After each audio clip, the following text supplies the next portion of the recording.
Kansas City, Missouri decided Game 4 of this ALDS series between the New York Yankees and the Royals. The Yankees won here in Game 3 the other day. It was a very tight victory, but this has been the theme of this series. Very tight and very closely contested. How this series has gone thus far, each game has been decided by at most 2 runs. 6-5 the Yankees won in Game 1, 4-2 the Royals in Game 2. The Yankees won Game 3, 3-2. And that game the other day was decided on a Giancarlo Stanton home run to left center 417 feet out. Stanton began the scoring in the 4th inning, scoring Juan Soto on an RBI double. Juan Soto then hit a sac fly to center, scoring Anthony Volpe. And then Kyle Isbell and Michael Massey tied it up at 2 apiece at the bottom of the 5th. Isbell with an RBI double to left to score Adam Frazier. Massey an RBI triple to center to score Isbell. Hello everyone, I am Alec Nava. Welcome to the Harry Truman Sports Complex, which includes Kauffman Stadium and Arrowhead Stadium. But tonight we'll be at Kauffman, where it's the Yankees and the Royals. The Yankees bats found just enough to take a 2-1 series lead. But it should be said that this has been a pretty brutal lineup to watch in the last 3 games. They're hitting just .211 this series, relying upon a boisterous 18.5% walk rate and some well-placed power. But without hits, it is going to be very difficult to capitalize on all the walks they're taking.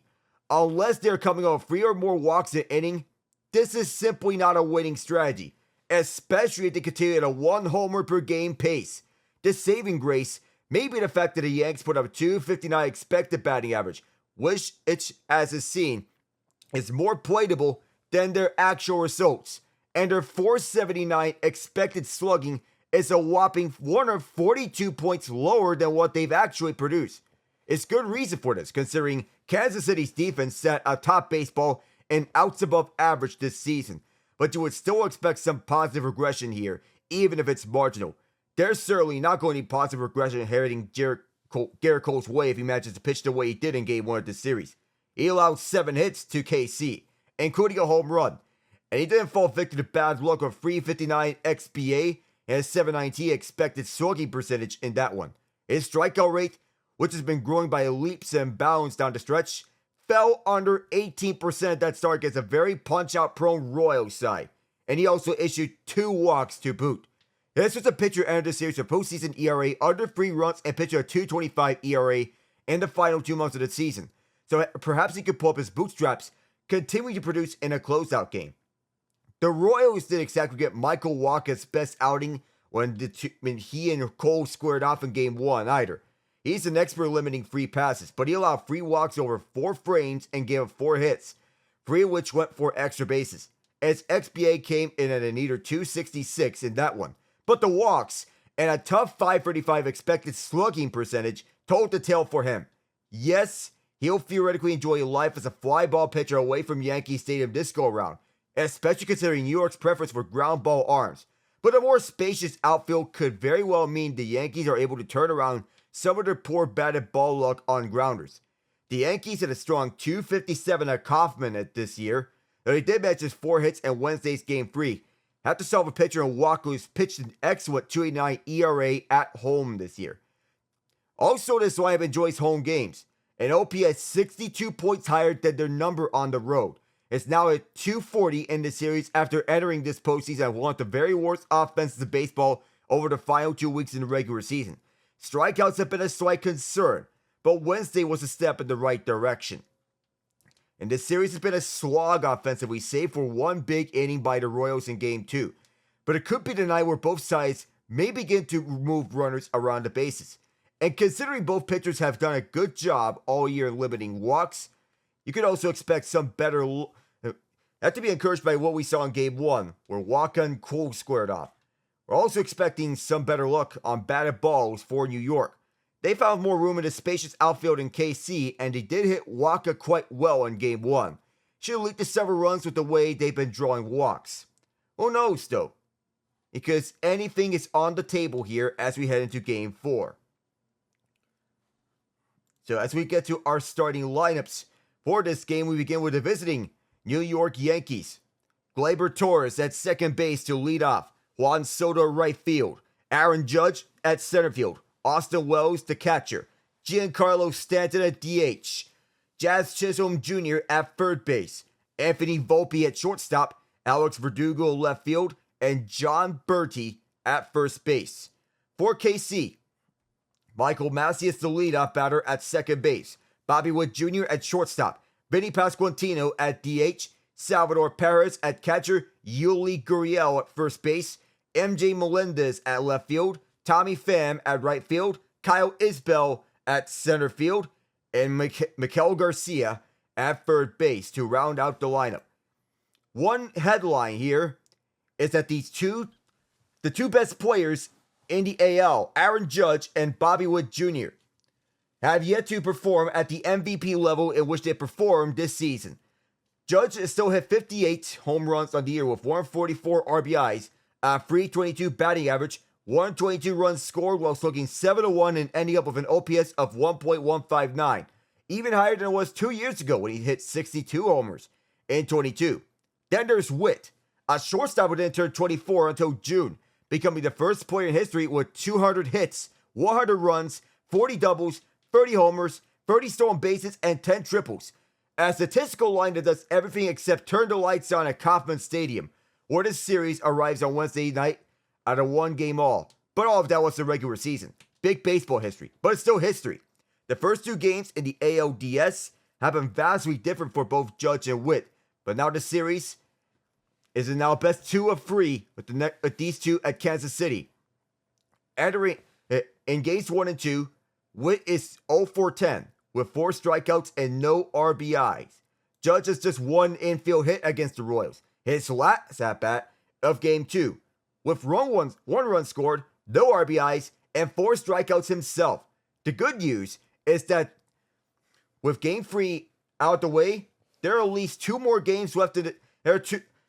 There's at least 1 more chance left in the series, and 2 more if this goes all the way.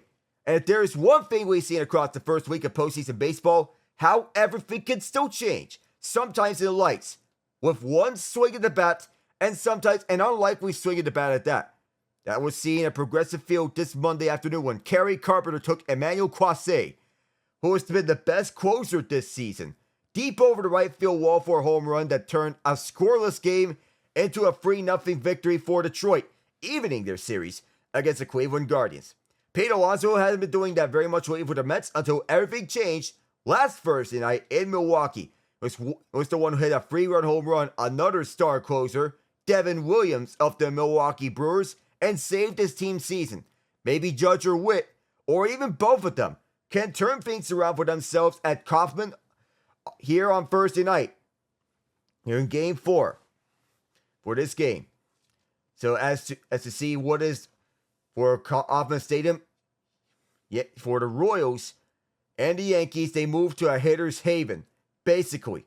What we learned in this series, excited to see some of the most high-powered sluggers alive, like Judge, Witt, and Soto, getting a chance to hit in one of the AL's best hitters' ballparks. Yankee Stadium has a reputation as a pitcher's nightmare because of the short porch in right field, but StatCast's park factors shows that it's actually Kauffman as the 4th friendliest hitting park among regular MLB fields in the last 3 years, behind Coors Field in Denver, Colorado, Fenway Park in Boston, Massachusetts, and the Great American Ballpark in Cincinnati, Ohio, while Yankee Stadium tied for 13th. That in some cases is based on fancy math, but it can be explained pretty simple by nothing more complicated than team OPS in 2024. The Royals as a hitting team had an OPS 62 points higher at Kauffman, thanks to a 741 mark at home and 679 on the road. The Yankees hit 3 points worse at home by comparison. It's the 3rd largest home field hitting split as well. And one of the 2 above them is, as you expect, the Rockies, who basically play on the moon, as they play a mile high up. Batters always tend to do a little better at home and worse on the road, as we look at Michael Wacha, lasted 4 innings in Game 1, allowing 4 hits, 3 earned runs, 3 walks, struck out 3. And Garrett Cole, lasting 5 innings, allowing 7 hits, 3 earned runs, 2 walks, striking out 4 for the Yankees. Batters tend to do a little better at home and worse on the road. To be exact, that's 17 points of OPS better across the majors this year.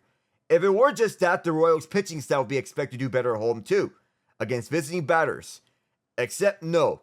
KC pitchers allowed an OPS 51 points higher at home. 716 in KC compared with 665 when they were out of town. Tied for the second largest home pitching split in terms of pitching being worse at the club's home ballpark. And for all the misguided talk that Judge and Soto get an imaginary boost because of the short post orchard Yankee Stadium homers, it's actually Witt who was one of baseball's largest home road splits. 382, 441, 676 line at home. It's 284, 340, 505 mark on the road. It happens to pitchers too. Game 3, starter Seth Lugo, 336 at home, which is fine. It's just not its elite 262 mark on the road. It's certainly true that Yankee Stadium is much more friendlier for home runs, ranking third best in the majors. Kopman ranks fourth weakest in that category. So as you expect, Roy, given that there's more than 8,400 additional square feet of size at the Royals' home park, compared with the Bronx. It may be true. There's a whole lot more to how a park plays than simply home runs. So we'll get to these factors. They come right back for the opening pitch here on Twitter Spaces and Twitch. I'm Alec Nava. We'll be right back.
Before the 2020 season, Garrett Cole was inciting a big environment, whether it be ALCS or World Series. Garrett Cole has pitched here before in the World Series with the Houston Astros when he was a 2-year rental piece for them. 2019, the Astros lost that series to the Washington Nationals in 2019 in 7 games. The road team won all 7 games in that series. And Cole wants to get back to the World Series by any means necessary. In Game 4, the Yankees can be one more step towards that direction as Cole is set to take the mound here as he is throwing some warm-up pitches for Aaron Boone's squad. Juan Soto with a 300 batting average, Stanton 308, Verdugo 300. But what's noticeable is that Aaron Judge, the presumptive AL MVP, is an 091 batting average through this postseason. Uncharacteristically off. Michael Wacha, he is taking the first pitches around. Over the mound, the Yankees set to go first. By the way, good friend John Ott has the coverage of the Cleveland Guardians and Detroit Tigers. The Tigers up 3-2 over the Guardians. As Wacha uses a changeup, forcing fastball, sinker, cutter arsenal. Most of the time, those are the 4 dominant pitches. A changeup over 30% of the time. Those are the pitches in which I mentioned that he uses over 10% of the time. The 4-seam fastball over 20%. And the other 2 over 10%. Bases loaded in Detroit with 2 outs. And it's Gaddis pitching for Cleveland. It's Trey Sweeney on the plate, batting 111. Zach McKinstry, 500 batting average for this postseason. Kerry Carpenter hit a base hit to left. Move anybody, and Matt Vierling is now up. 2 strikes. Now we end the sixth inning. Tigers up 3-2. And this is a first hit to left center for a base hit to begin things. Heading for second base is Gleyber Torres. The throw is a little late, hit the outside wall. And so Torres, the leadoff batter, begins things with a first pitch double that takes a friendly bounce off the wall. 3-2 Detroit.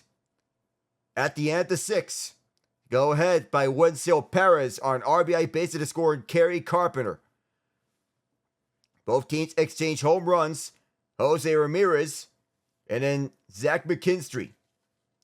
It is a double. There's Juan Soto, who shows bunt. That's down the middle on a changeup at 84. Did not hit that one precisely. 829 OPS this postseason for Soto, who won a World Series with the Washington Nationals. 3-4-10 this series. Soto is through right field. Gleyber Torres on his way, and he will score. The New York Yankees strike first here at KC.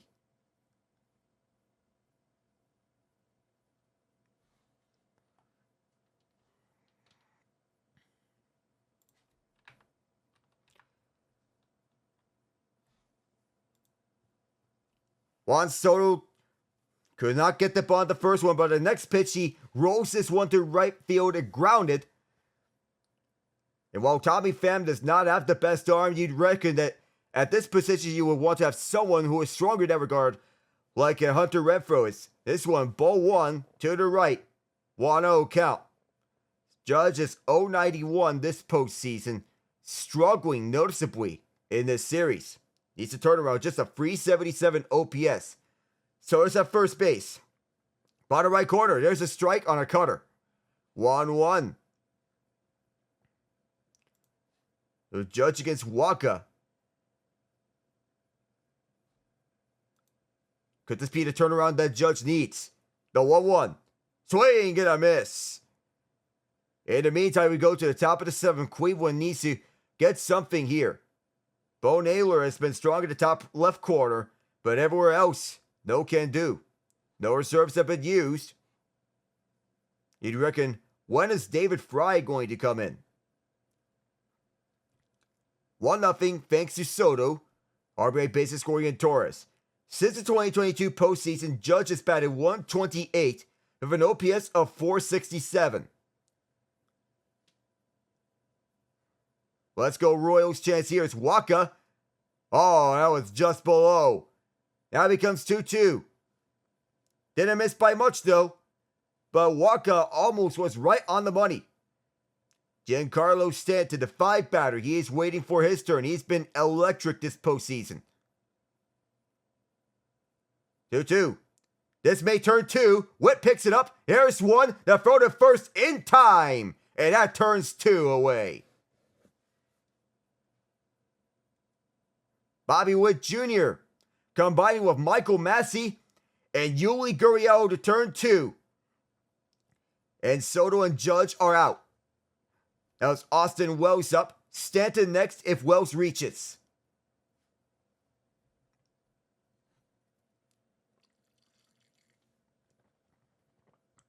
Good pitching by Waka thus far as Wells. He fouls this one to the left side.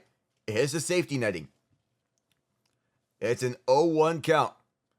We're underway, by the way, in the WNBA Finals. We're also going to have live look-ins throughout the NHL and the WNBA. It's Game 1 between the New York Liberty and the Minnesota Lynx.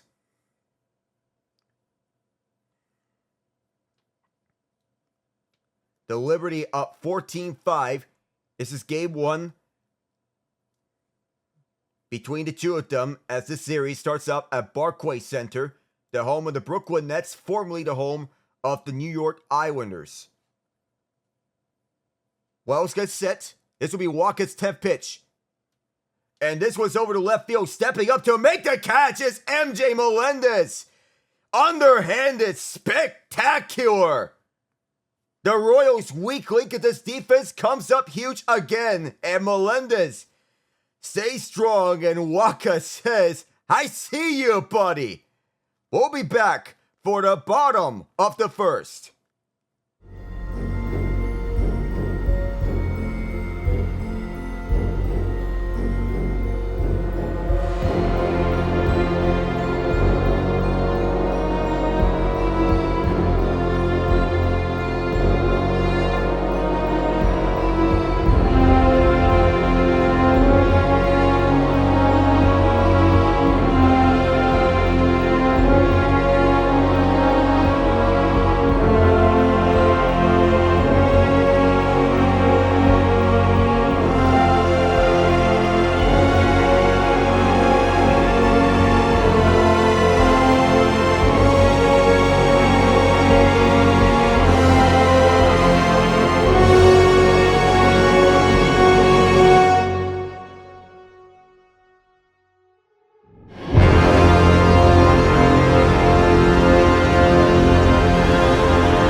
Matt Quatraro, one of the candidates for AL Manager of the Year, turning this Royals team around from 106 losses last year to playoff contenders this year, in which they made the playoffs in just his second season as a manager. So going to catch up to you with some scores over the NHL side. 3-2, the Boston Bruins lead the Montreal Canadiens as Garrett Cole was getting set to pitch to Michael Massey, who surged to the top. Has been impressive for KC. He takes ball one to the right. So the score here between the Bruins and Habs began with Brendan Gallagher on the man advantage. From Joel Armia, Lane Hudson, Charlie McAvoy tied up a power play mark of his own for Brad Marchand and Elias Lindholm. Outside, top right corners, 2-0 on the count. Cole Caulfield scoring his second goal in as many games from Caden Goulet and Hudson. Hudson is an impressive rookie from Boston University, showing out early here. Foul to right from Massey. That goes to the dugout, 2-1 count.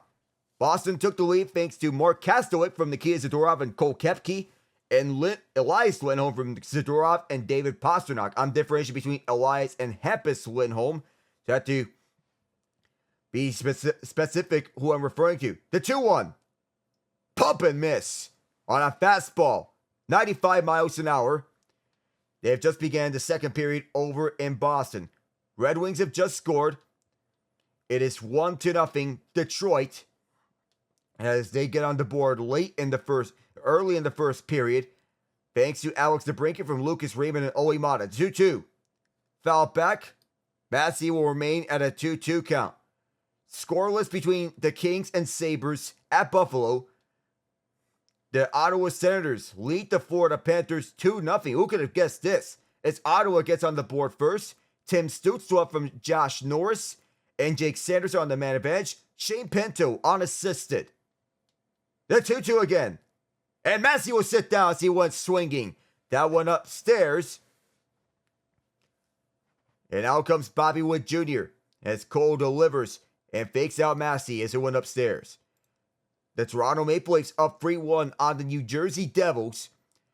The goals coming from Max Pacioretty, from Pontus Holmberg, Connor Timmins, Bobby McMahon from Jake McCabe and Steven Lorentz, and Lorentz from David Kampf. Jesper Bratt on the power play unassisted. 3-1 Toronto in New Jersey. First pitch to Witt. That just curved upstairs. Not exactly what Cole had in mind at 82 miles an hour. The New York Islanders lead the Utah Hockey Club 1-0. They put Pierre Engvall on waivers. He has cleared them. He has 6 years left on a 7-year deal. Witt skies this to deep right field, but standing there is Juan Soto. 2 up and 2 away.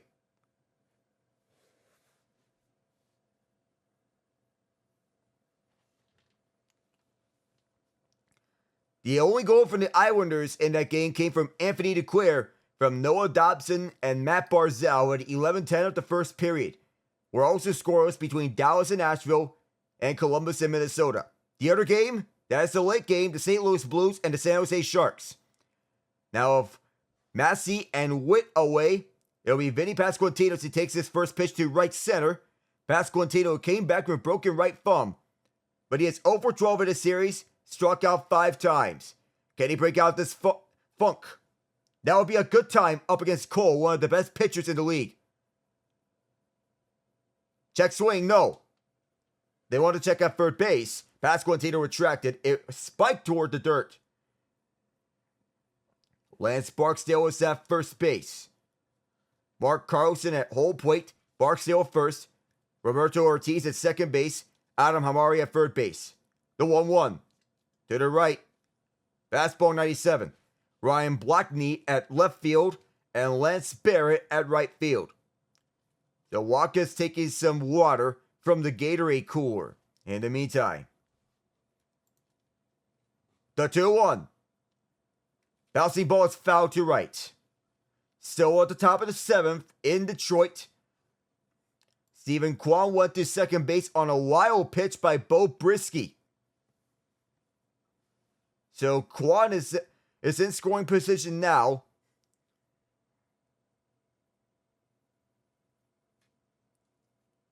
That was a 2-2.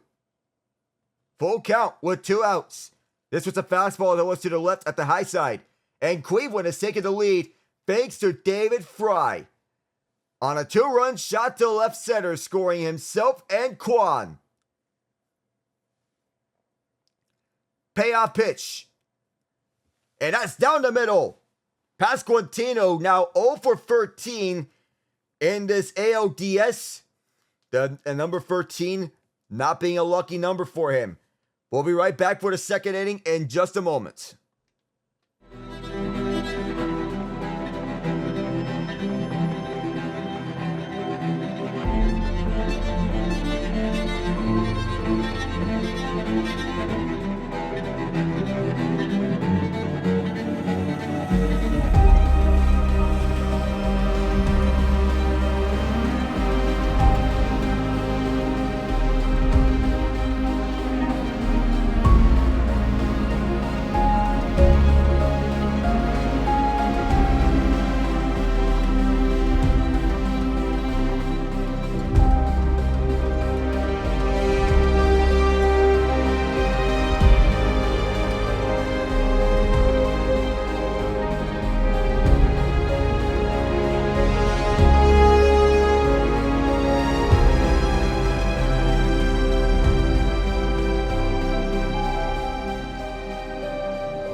Well, this is not exactly what Michael Wacha had in mind. In the bottom of the first, it was a low friendly fire as he was hit in the back of the neck on a foul ball by Michael Massey.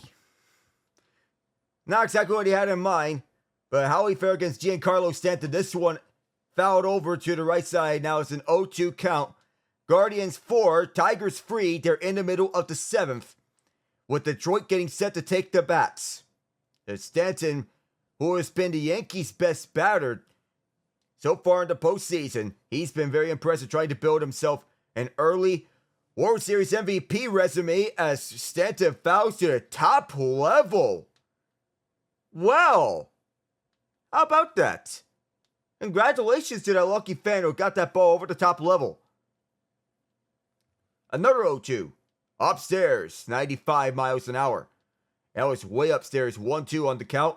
Salvador Perez over at his catching ground. And do remember, the Royals, they also have Freddie Fermin at their disposal if they were to use him. Here's the 1-2. Oh, that's outside. Fans don't like that, but it was outside. Barely. 2-2 at the bottom left corner. So we're also monitoring the other scores. 2-2 pitch. So after several foul balls and 2 strikes, it now becomes a full count as that one was upstairs. 9.1 at-bats for home runs. Second best rate of all time is this one. That's a fair ball to right field. Stanton's still going. He'll touch first base. Rolling its way over to second. Tommy Pham makes the throw. It's not in time. Stanton at second base for a double.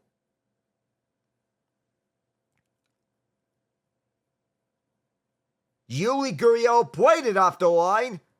And Stanton capitalized on the most of it.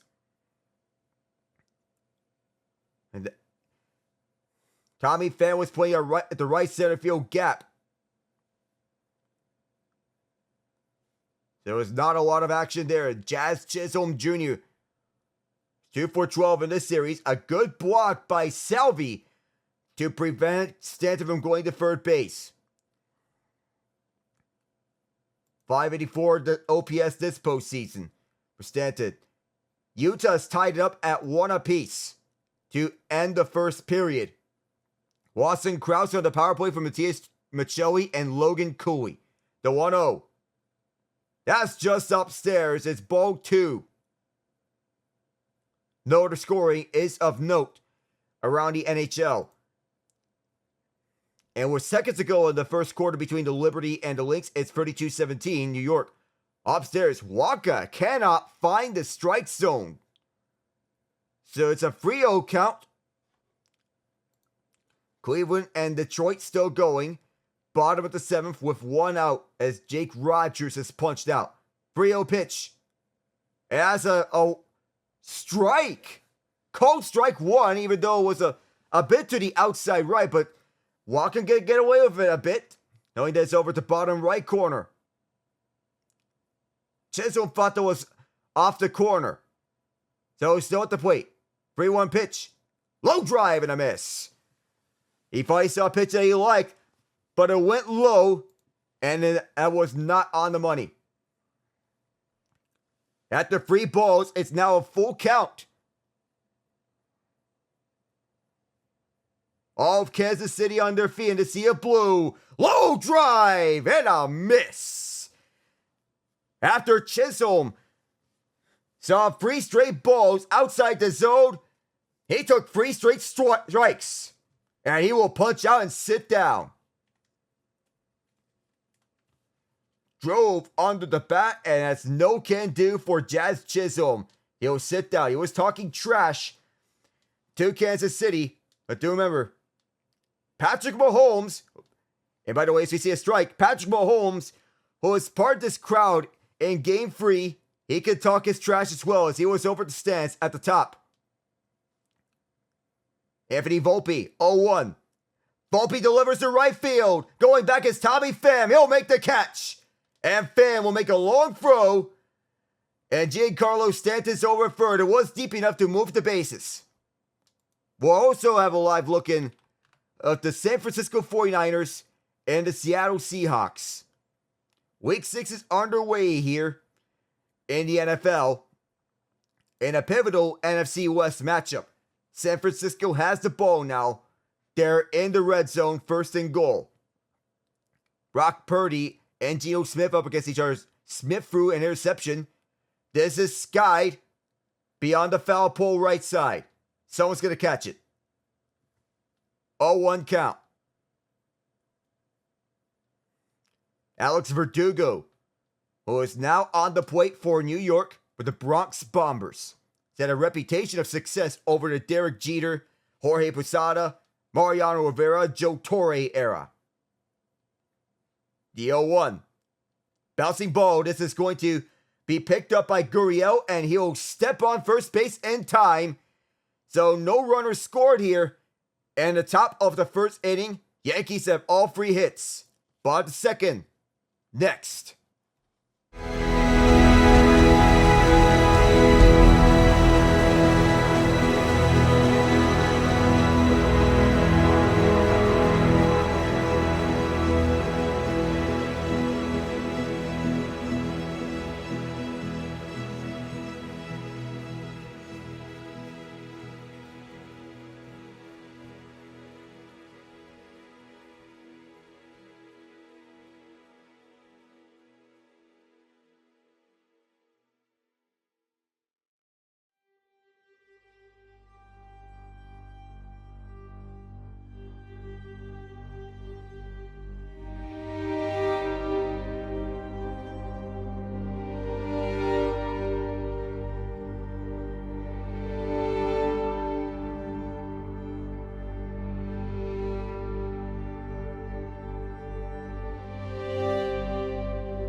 Now we're at the bottom of the second.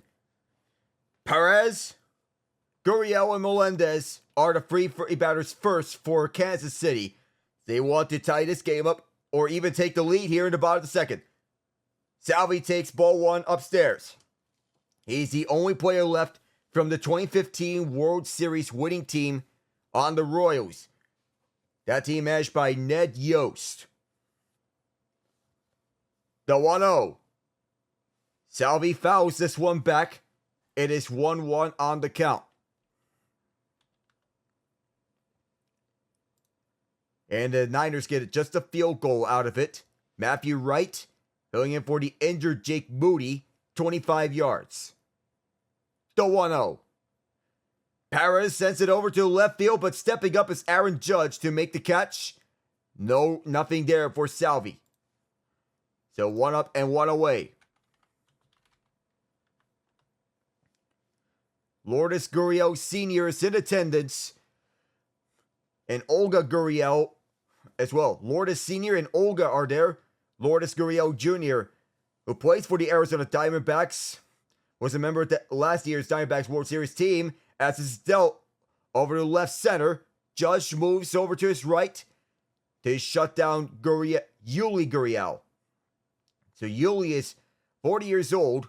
Lourdes Jr. is in good hands. MJ Melendez now batting 176, 529 OPS. So Lourdes Gurriel played for the Toronto Blue Jays in 2022. That's where he last played at. To the Blue Jays trade Gurriel, and so Lourdes Gurriel Jr. and Gabby Moreno to the Diamondbacks for Dalton Varsho. And Lourdes Jr. was named an All-Star for the first time in his MLB career in 23. Melendez swung and missed at it 1-1. And Lourdes Jr. re-signed with Arizona a 3-year, $42 million contract. He became a U.S. citizen on May 8th, 2023, as this is fouled back by Melendez to make it a 1-2 count with 2 outs. Garrett Cole already throwing 21 pitches. Yuli signed with the Houston Astros to begin his career, though the Gurriel family lives in Miami, Florida.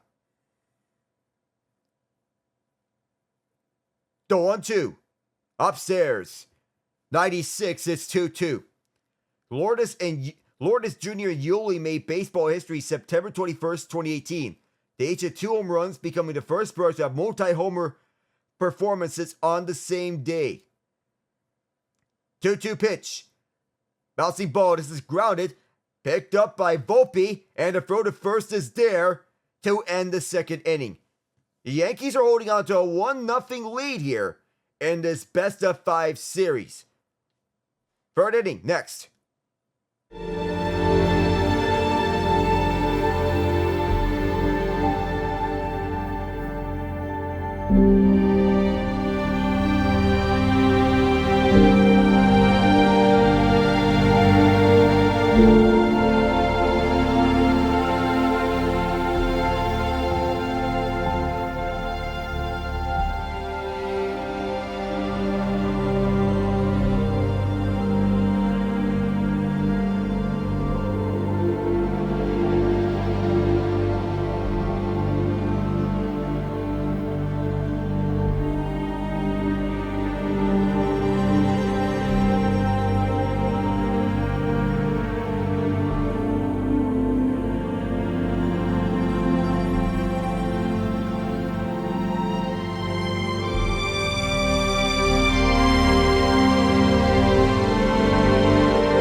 Prayers for everyone involved in Hurricane Milton has just left significant damage in the Tampa Bay area. The roof at Tropicana Field has been completely ripped in the wake of Hurricane Milton. The stadium has been set to serve as a base for relief workers, and the fiberglass roof to destroy. John Birdie takes strike one down for the middle. At the top of the eighth between Cleveland and Detroit, by the way. Though Milton has since become an extratropical storm just today. Highest winds at 180 miles an hour and the lowest pressure 897 millibars. 15 have been killed, 14 have been injured. Bouncing ball foul to left. And the impact over in Florida has been extensive. 19 confirmed tornadoes were down in Florida before the storm made landfall. The Milton made landfall on October 10th. 38 tornadoes were reported. At least 2 tornadoes moved through Interstate 75. Ball 1 to the left, and a likely tornado in Cocoa Beach ripped off the roof of a Wells Fargo bank. In the National Weather Service office in Miami, which covers most of South Florida except the Florida Keys of Monroe County, reported they issued 55 tornado warnings. This is over at center field. Kyle Isbell takes care of it. The 55 tornado warnings were a record high in one day, beating out the previous record of 37 on September 22nd, 2022, during Hurricane Ian, and confirmed that 9 tornadoes on a preliminary basis. The National Weather Service in Tampa Bay also set a record high of 29 tornado warnings in one day, to beat the previous record of 23 during Tropical Storm Andrea. It's just popped up. Who wants it? It's Gurriel. He'll handle it in foul territory. At least 6 people. There were at least 6 fatalities in St. Lucie County because of the 2 tornadoes yesterday that touched down at 4:30 p.m. And a county spokesperson for the county confirmed dozens of homes were damaged from a large tornado near Fort Pierce. And a total of 9 tornadoes struck the county, including 3 in the span of 25 minutes. And a record 126 tornado warnings were issued for the state, the second most of any state in one day, only behind Alabama and the tornado outbreak of the super outbreak of April 27th, 2011. And a sinkhole opened up in Hillsborough County as a result of Milton. U.S. Route 17/92 collapsed with a sinkhole in Orange City as well. 1-0 pitch, down the middle, 83 miles an hour. 10 people were injured in Wellington. 2 fatalities in St. Petersburg. A fatality in Ormond Beach because of a tree falling on a roof. And total 14 fatalities as a direct result of Milton. Strike 2 is at the bottom right on a curveball. And a woman in her late 70s, unfortunately, fatality by a fallen tree branch in Hillsborough County. 6 in St. Lucie County, 4 in Volusia County, 2 in Pinellas County, 1 in Citrus County. The Tampa Bay Times building, which is over 100 years old, was severely damaged by a construction crane from a nearby skyscraper collapsing into it. Crowd roaring here, 1-2 pitch. It's downstairs.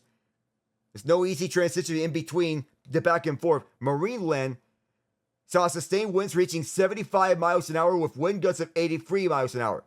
Daytona Beach, 60 miles an hour, gusts reaching 87. This one is popped up. Salvi sees this. There'll be no play. Gusts reach 107 miles an hour in Sarasota, 92 at West Palm Beach. Heavy rain also occurred in the state. Over 13 inches of rain have been reported in Plant City. And about 125 homes were destroyed before Milton made landfall. More than 3 million homes and buildings were left without power. 48 people were rescued, and Hillsborough County has reported severe damage. Another 1-2 pitch. This is a punch out for Juan Soto, and Michael Wacha have him sit down. So Wacha is faring much better here in Game 4. Season on the line. Bottom of the 3rd. Next.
We're now at the bottom of the third. Meanwhile, in Detroit, it is still 4-3 Guardians. They're looking to force a Game 5 back at Progressive Field. 1-0 Yankees here in Game 3 as Tommy Pham sees this one just above the top line. Pham is batting 167 this postseason. Usually he's reliable. He's been on 3 different teams this regular season. Chicago White Sox, the St. Louis Cardinals, and now the Royals. He's played for both Missouri teams. Now, that last pitch was way off. 2-1 count. Runners on first and second base for Detroit. The go-on run from David Fry. The Guardians, they could certainly use a double play. Here's a 2-1. Pham delivers a liner. It's over the head of the second baseman for the Yankees, Gleyber Torres, for a base hit. The first hit by the Royals in this game.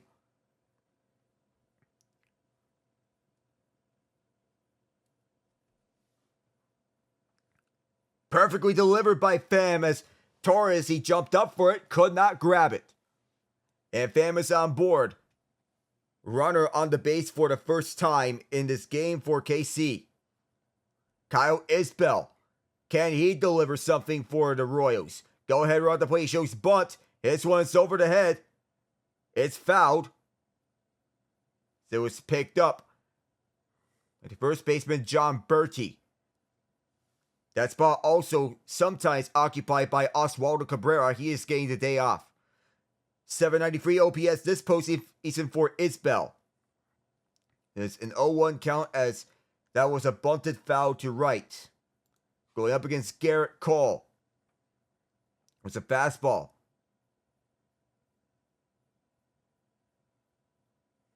The 0-1. And that's going to be another strike as it was inside the zone at right center. Another fastball from Cole. It's an 0-2 count. The next pitch will be Cole's 30th. Get a look around for the rest of the scoreline. Seattle has the ball. They're down 3-0 to the 49ers. The Minnesota Wild are on the board.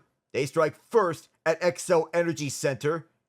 Thanks to Matt Boldy from Marcus Johansson. He gets the first goal of the Wild's 2025 season. Toronto 4, New Jersey 2. And the Panthers are on the board against the Senators. Recent goals from John Tavares from Max Domi and Oliver Ekman-Larsson.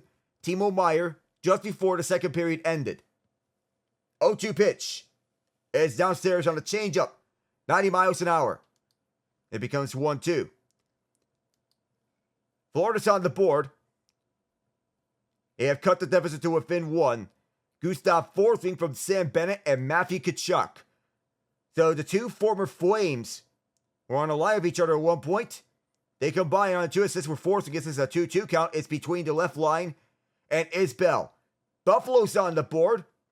They're up 1-0 on the Los Angeles Kings. Alex Tuch short-handed. How's about that?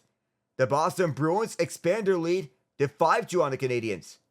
A bouncer, Garrett Cole, he's going to turn 2, will he? No! Isbell is safe. It's a fielder's choice. Replace Pham with Isbell. It looked to be a double play initially. David Pastrnak from Pavel Zacha and Elias Lindholm. Then Cole Koepke from Johnny Beecher and Brandon Carlo are the 2 goals. The Penguins are tied up. 1 goal apiece between them and the Detroit Red Wings. Anthony Beauvillier from Sidney Crosby and Jesse Puljujärvi. Runner at first is Isbell. With 2 minutes to go in the second quarter, this is fouled back from Garcia for 0-1 count. With 2 minutes to go in the second quarter between the Liberty and the Lynx, the Liberty lead 41-34. To the Lynx, they have a nice response to it.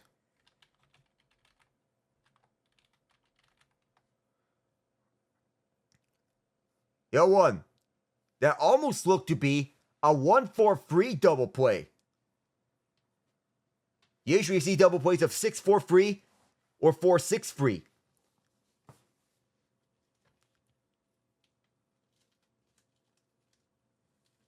One count. Cole pitches 35th Italian. He'll be trying to pick off Isbell, but he is safe. Still bottom of the 8th in Detroit. Runners at second and third, 2 outs. Jace Jung is at the bat.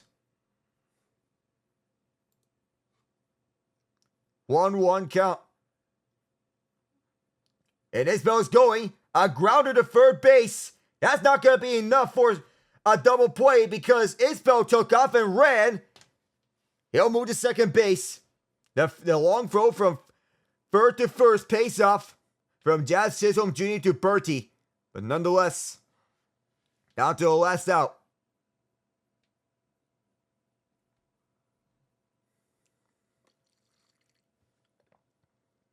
Trey Sweeney at the plate. Wencel Perez at second, Riley Green at third. Trey Sweeney at the bat. And Jace Jung pinch hitting for Kerry Carpenter. Bottom left, 94. Jace Jung is the younger brother of Josh Jung, who won a World Series for the Texas Rangers.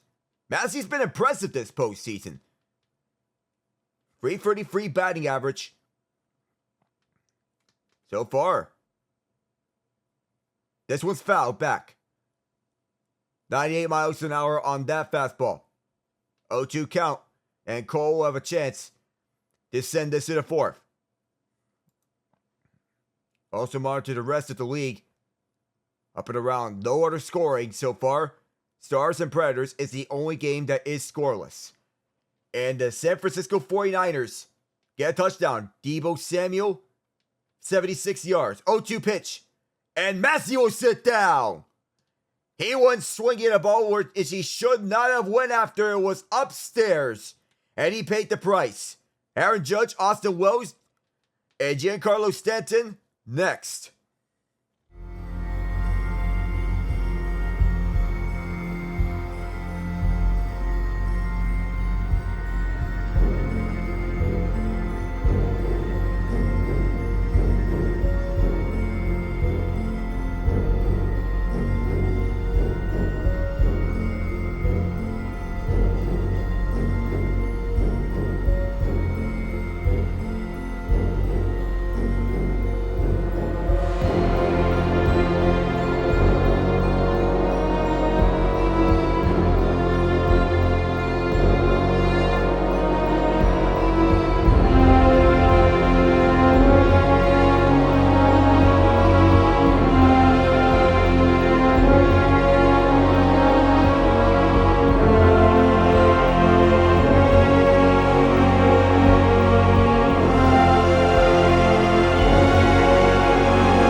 "50 minutes have transpired since the start of this game. We're now into the fourth inning. Aaron Judge, 2 times he saw a sinker in the first inning. A fastball, a cutter, and a changeup in his first at-bat sequence up against Waka here in the fourth inning to lead things off as he fouls to left. So now we're on to the top of the ninth inning. Austin Hedges, the batter for Cleveland. Detroit will have one more chance to send this one onto a walk-off as Hedges, he lines it out to left field. 0 for 1, he headed to a double play in his first at-bat. 0.77 this postseason, very unlike Judge. Takes ball 2, it's a fastball at 95. Brian Rocchio up next for Cleveland, 0 for 2 of a walk. And pitching for Detroit at this moment, Jackson Jobe. The 2-1 pitch. Judge did not go, it's 3-1. It's outside at the bottom left corner. The 3-1. And who knows if ball 4 there would be better for Kansas City, knowing that Aaron Judge is on the base. Knowing how dangerous Judge can be. At the top of the ninth in Detroit. But next you got Austin Wells, Giancarlo Stanton, and Jazz Chisholm Jr. Wells batting 154 this postseason. And he got out of the way, take ball 1 and went upstairs on a changeup. A fly out.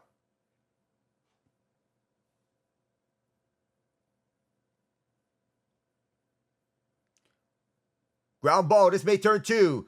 4, 6, free.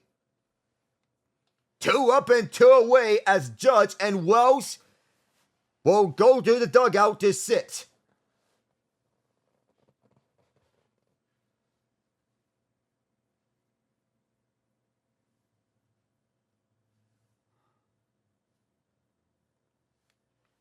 They have Giancarlo Stanton, who if the Yankees advance to the World Series, and if they win, he may build an early case for World Series MVP based on how he's doing. Stanton drills it up. Who wants it? It's at shallow center. What's there? He cuts off Massey and his spell, sending us to the bottom of the 4th. This game's progressing rather quickly, but Bobby Witt Jr. has been good defensively this far. He'll lead off to start the 4th. Can he tie it up? We'll be back.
Garrett Cole gave up 4 runs on a slider.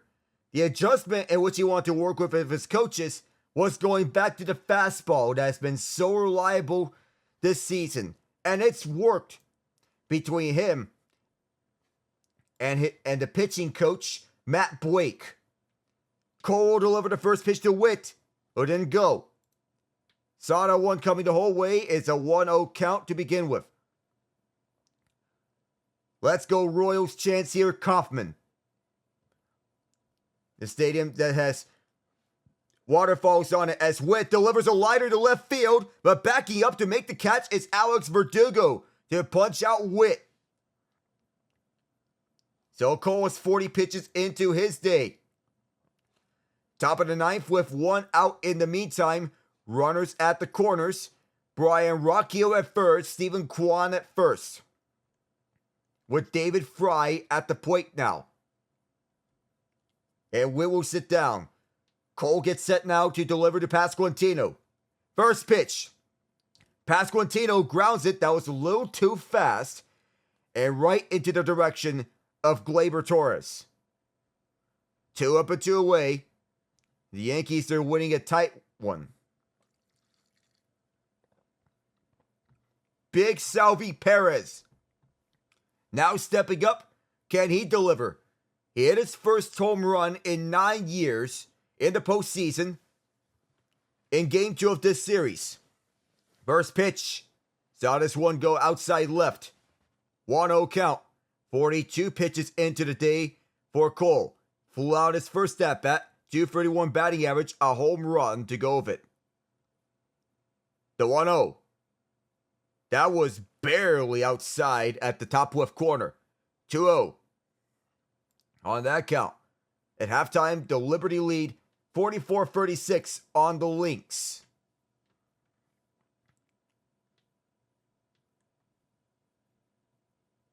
The 2-0. That's way outside. It's a fastball in 97. And Perez is a power hitter. Doesn't bring speed, but he brings power to the bat. Matthew Wright hit a 41-yarder in Seattle. It is 13-0 49ers. The 3-0 pitch. That's inside, just at the right line. It's a 3-1 count now for Cole. Now 5-3 Cleveland. They are not giving up easily. Latest run scored by David Fry on a sac fly to score on Brian Rocchio and move Stephen Kwan to second base. The 3-1 pitch. Salvi delivers. It's up at shallow center. Gleyber Torres and Anthony Volpe are there. However, Alex Verdugo, he backs up. Volpe made the catch. 5th inning is next.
Back at the bat are the Yankees as they get set to start this 5th inning.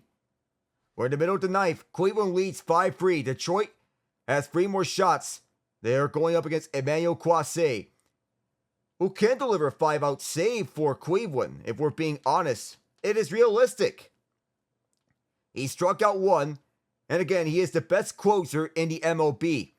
That game 2 could be a slight hiccup. 1-0 as it was downstairs. Fans booing Jazz Chisholm Jr. That's down the middle on a cutter. 1-1.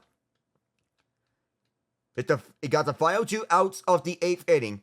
So it's realistic that 5-out save could be on the docket for Quase. Oh, they're going to check the swing? Oh, it's going to be very close. It's ball 2.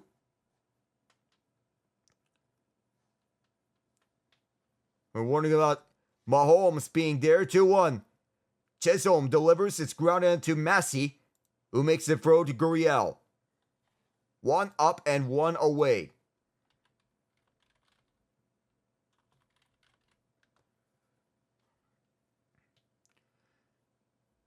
So yesterday, Patrick and Jackson Mahomes were at Kauffman Stadium for the Royals playoff game against the Yankees. Well, even though the Royals lost, they had a good time there. Yeah, strike 1 at the top center. 0-1. It was just in 2019 when Mahomes delivered a home run at Kauffman Stadium during the Big Swing. Casey, oh, that slice by Bobby Witt onto left field is a base hit for Anthony Volpe on a 1-out base hit. Bottom of the ninth has just begun. Malloy, Meadows, and Jung. Those are the 3 batters. This one just missed Witt. It was right off his glove.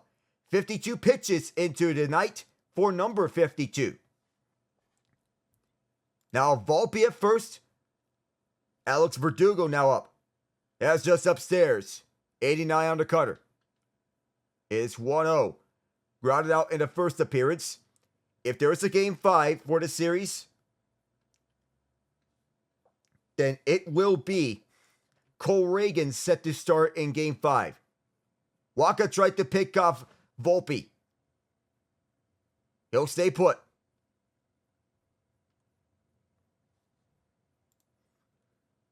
Remember, Waka's last 11 starts have been very good. So, runner at second base.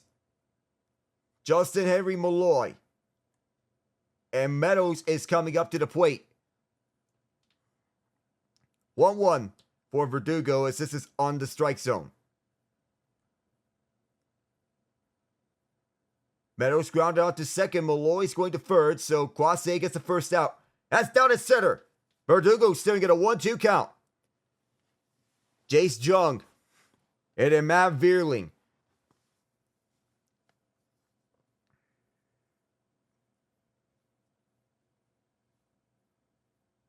The 1-2 pitch. Ground ball dismissed. Waka picked up by Massey. Witt turns him away. And Verdugo is safe. Fielder's choice. Massey connects with Witt right after Waka couldn't pick it up. Massey and Witt connect. Their defense has been spectacular thus far as Witt makes a spin around a throw to Gurriel. That throw was not on time. Both these guys are Gold Glovers. Let's see if they get one more.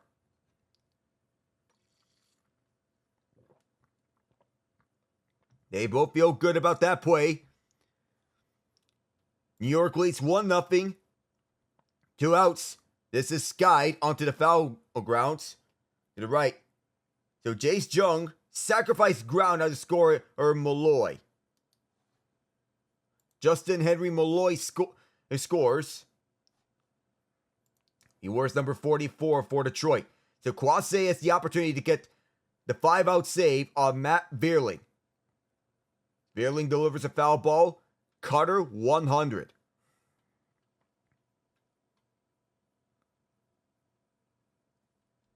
The 0-1. That is downstairs. A good block by Salvador Perez, who loses his catching helmet. He has to go pick it up. so the umpire stops play for this moment. It's a 1-1 count. Bobby Wood Jr. at the shortstop position. Tito Beauvillier scores his second of the game for the Pittsburgh Penguins, and they're up 2-1. The 1-1. Here's a base hit to right field. This will reach Tommy Pham. The Yankees have runners at the corners now, with John Birdie now going to the plate. Verdugo to third base.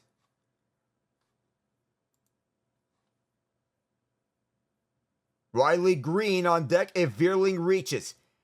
So strike swinging. Carter 101. It's a nicely placed base hit right over Gurriel. The ball is way up on the cutter. 100. But go back to the top of the order of Gleyber Torres. Wacha's reaching 60 pitches on the night. A more than an hour move from the first pitch. We're now at the 5th inning. This game has gone by very fast. First pitch. Spike to the dirt. It's a curveball. Good block. And we'll see you on Saturday night. The Cleveland Guardians and the Detroit Tigers will head to a Game 5. 5-4 the final score. Torres 1 for 2 of a double and a run. And Lucas Erceg is warming up in the case of any trouble. Right line, change of 84. I'm wondering why the usage of Erceg here. And Drew Connor on the board for the Penguins. It is 3-1 Pittsburgh on the Red Wings at LCA. 1-1 pitch. That's to the left. Now Torres staring at a 1-2 count.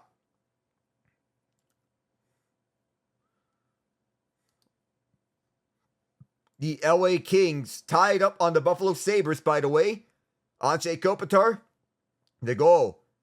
Base hit to right down, score in Alex Verdugo. As Pham could not handle it. The throw to second, cut off. 2-0 Yankees. A sprint to third base as well. And once again, runners to the corners. Birdie at third, Torres at first.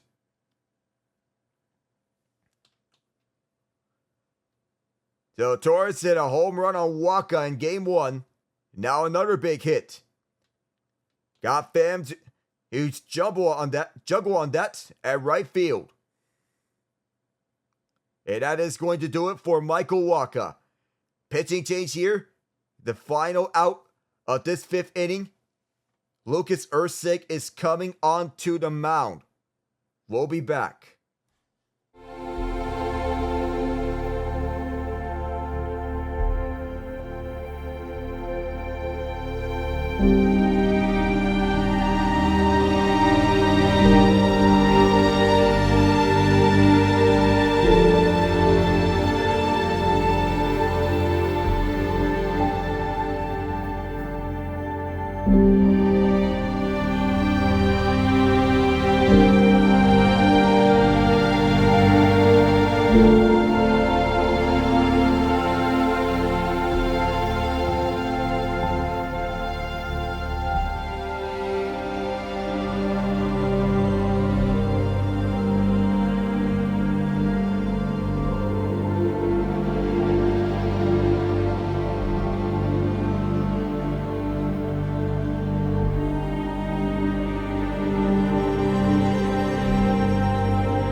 Game 5 will be tomorrow between the LA Dodgers and the San Diego Padres. Yu Darvish will get the start for the Padres. Yoshinobu Yamamoto for the Dodgers. It feels weird to say, but the relievers on both sides have outperformed the starters, with the exception of Darvish. So it feels weird to say that, as now we go back into the main attraction. Ursig, who has been the closer for KC. First pitch is downstairs. Acquired from the Oakwood Athletics and also under team control for the Royals for 5 more years. 14 saves and 19 opportunities for KC in the regular season. Has free saves on free opportunities, but he's being utilized early. This is a fly ball to center field. Isbell is back. And that'll be the final out of this 5th inning. So Ursig does the job. But the Yankees tack on another run before the end of it. Gleyber Torres brings in Alex Verdugo. Bottom of the 5th. Next.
It was in this inning in which the Royals tied up at 5 apiece in Game 3. They want to do the same thing or even take the lead in the bottom of the 5th, but they only have one hit off of Garrett Cole, who has been serving fastball after fastball, and it's been working.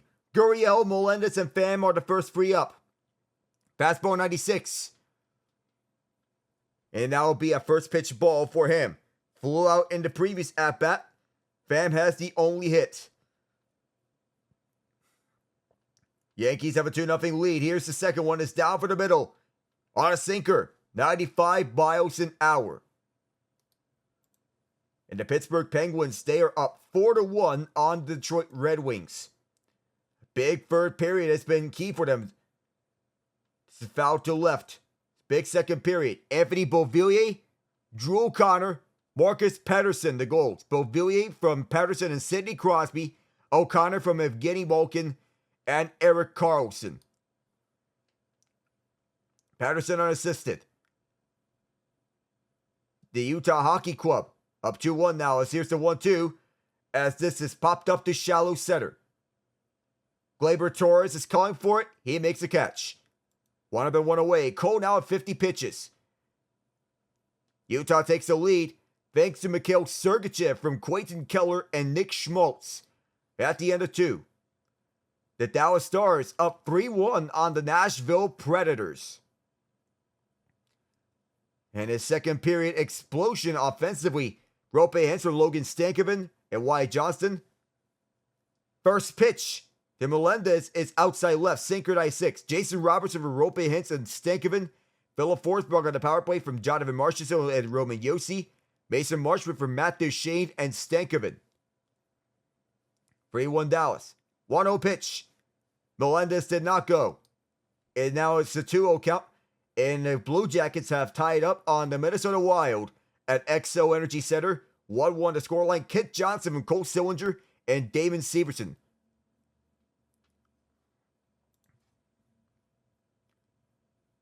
The 2-0.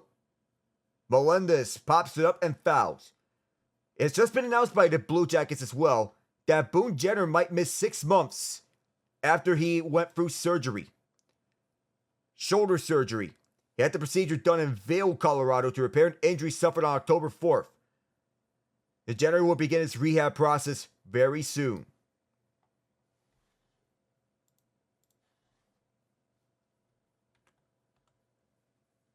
Timeout called by Melendez.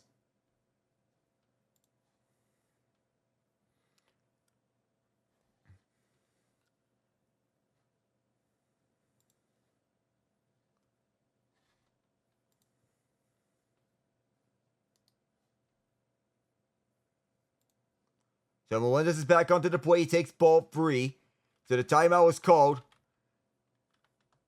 by Melendez. The Royals have been to the World Series 9 years ago.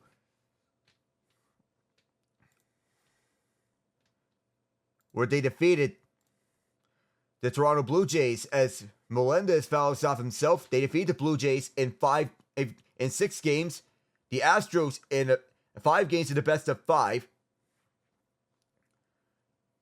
The winning pitchers in that series being Kelvin Herrera, Ryan Madsen, and Johnny Cueto. That's before the Astros start their dynasty.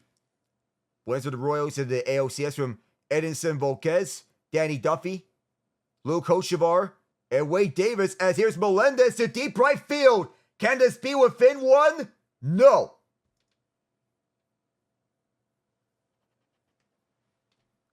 It was just a fly out as fans were out of their seats getting ready to see a home run for Melendez, but that is not the case as Juan Soto made the catch at right field. And the fly ball to right field. Alcides Escobar was the last Royal to hit 4 postseason hits in 1 game before Miguel Garcia. And Tommy Pham fouls to right. He led the majors with 11 sacrifice hits in the year the Royals won the World Series in 2015. The lowest ISO of all MLB players in 2015 at 0.64. 0-1. And this is over to left field on a liner. Tommy Pham on his way to second base. Verdugo makes the throw. It's going to be caught off, but Pham will stop at first base, thinking better of that run to second. It's a base hit. Escobar set a postseason record by getting a leadoff hit in 4 consecutive games in 2015 in the ALCS. He batted .478 in that series against Toronto. And he hit an inside the park home run on the first pitch thrown by Matt Harvey of the New York Mets. A first time that the pitcher hit an inside the park home run in a World Series game since 1929. First pitch. This is fouled back from Kyle Isbell.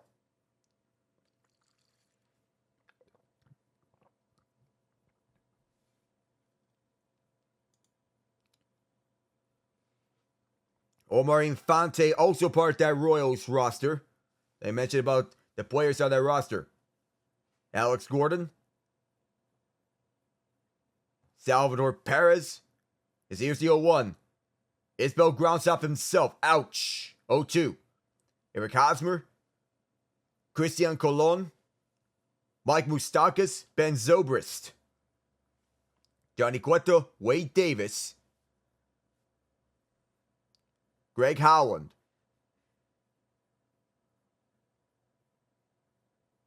And Danny Duffy also part of it.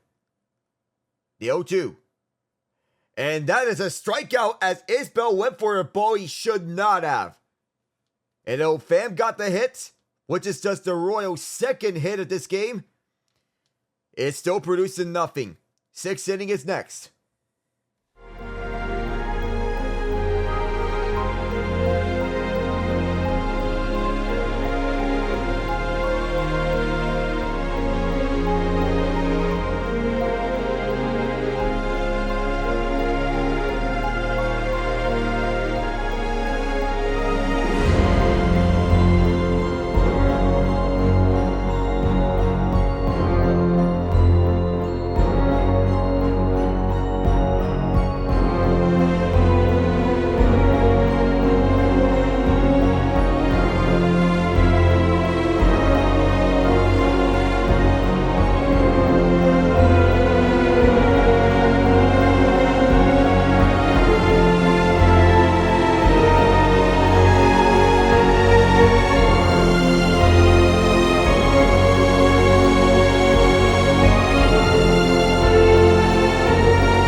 It's game 4 of this series. Game 5s will be in the next 2 days.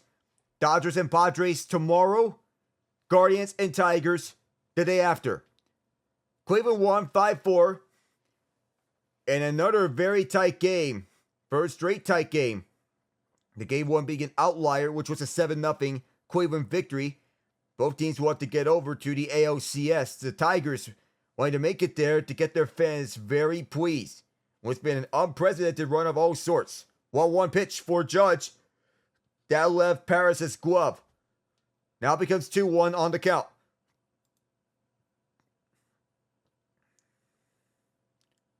And the Seahawks, they're in the red zone for the first time, for what seems like the first time.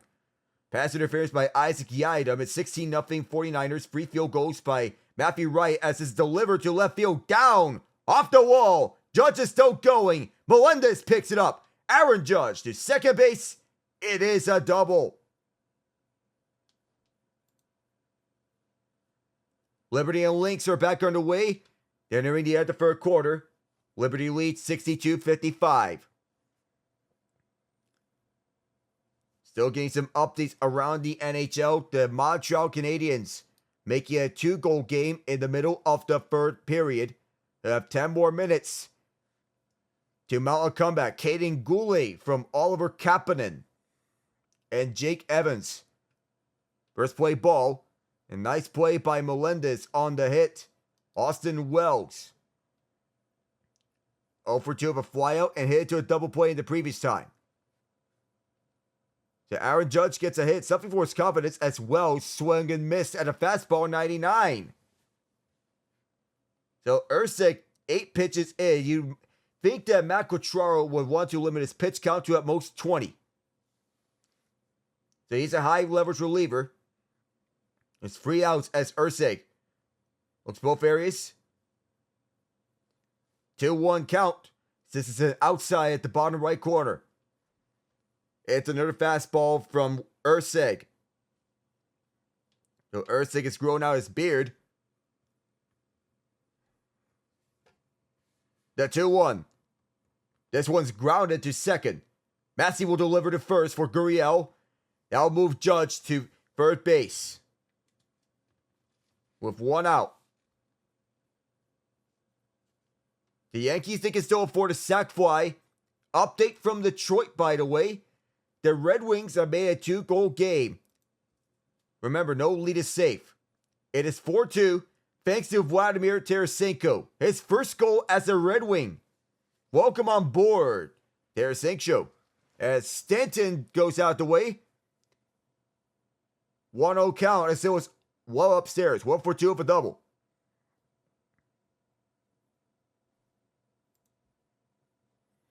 Seattle gets a field goal. Jason Myers from 20 yards out to end the first half. Urseg gets outside to the right between the right line and Stanton is 2-0 on the count. So Urseg has kind of been careful here on these pitches. The 2-0. This is fouled back on a fastball. So the fastball and changeup have been the 2 most dominant pitches for Urseg thus far. So he looks back and forth between third base and the home plate.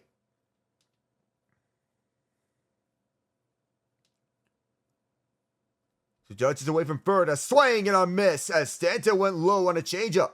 92 miles an hour. Nestor Cortez on the 15-day IL. Anthony Rizzo is out for this series. The 2-2. It's a grounder past Urseg. It'll reach center field, and Aaron Judge has scored. It's 3-0 Yanks.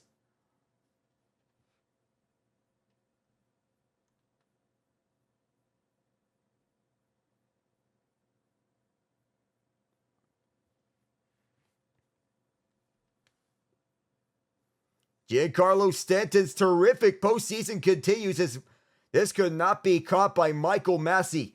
He tried to dive for the ball. Not within reach. There's a base hit for Stanton with Jazz Chisholm Jr. on the plate. That's to the right on a changeup. 92 miles an hour. And the Royals are running out of time to get something done. Chisholm struck out and grounded out previously on his 2 previous at-bats. It's his third time around. Here's the 1-0. Swing and a miss. Now fans like that. Having a shot that Chisholm took towards the Yankees.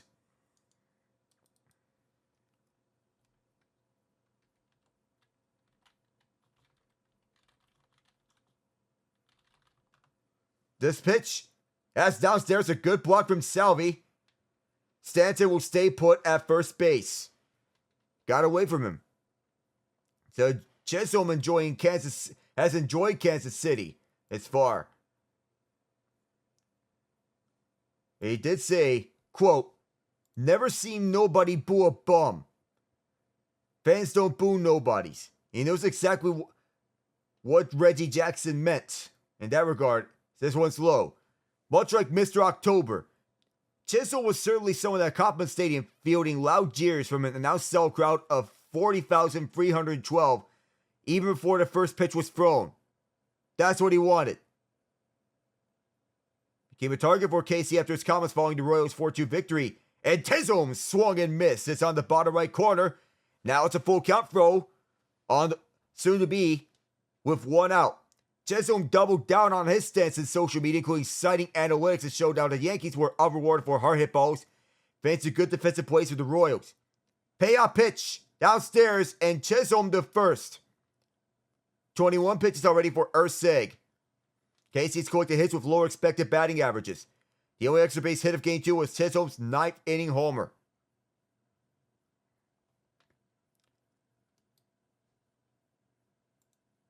And Brian Sweeney is coming out onto the mound. A chat with Urseg. And as for Aaron Judge and Bobby Witt Jr., have been struggling this far in the postseason, just started slowing in the spring of 24 before he began rolling. And he rolled through pitchers the way he had back in 22. And there was another slump near the end of the season. But then he got the home run hot again. Looked as if he might make it back to 60, doing something that even Babe Ruth never did. Hitting 60 home runs in a season twice. The October track record has been more of a mixed bag.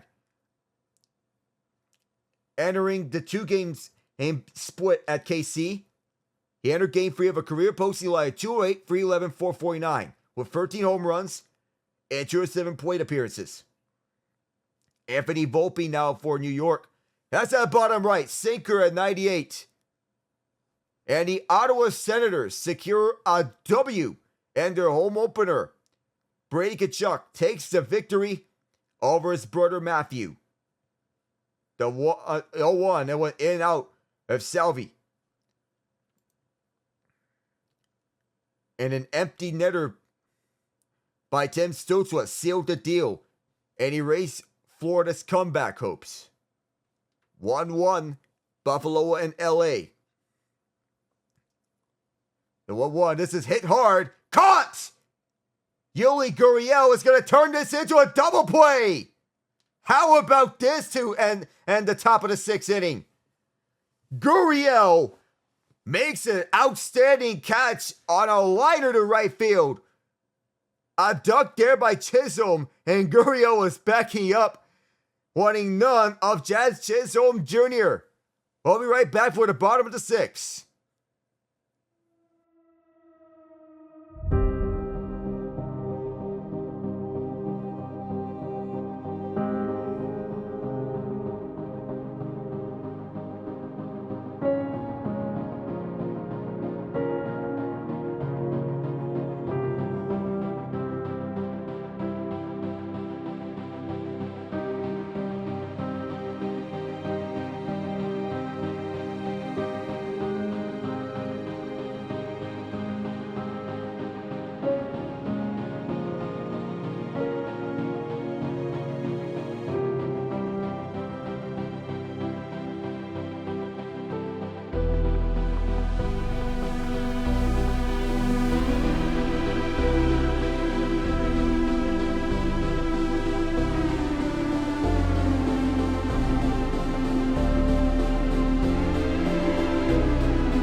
Kansas City has 12 more chances to get things rolling to either tie or even win this game.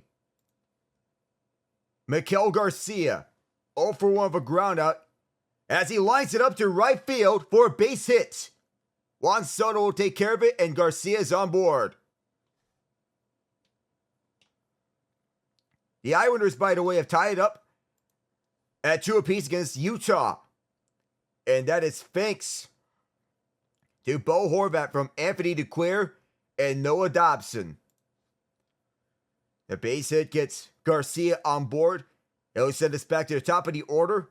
We'll have Michael Massey, who has been impressive as a leadoff batter. Maxim Siplikov make his NHL debut as there's a knuckle curve, a strike to the right line. 0-1 that faked out Massey. The Siplikov has played 10:04 of ice time thus far. At even strength, 14:57, which leads all forwards. Swing and a miss from Massey. Big cut. 0-2. Bobby Wood Jr. is on deck, but Massey has struck out twice. The Wild up 1-2, Stars up 4-1. The latest goal for Minnesota from Joe Erikssonek, from Johansson, and Bodie. Yankees lead 3-0. The 0-2. This is fouled back. Dallas' latest goal, so we're in the end of 2 over there. Come from Mason Marchment, and it's unassisted.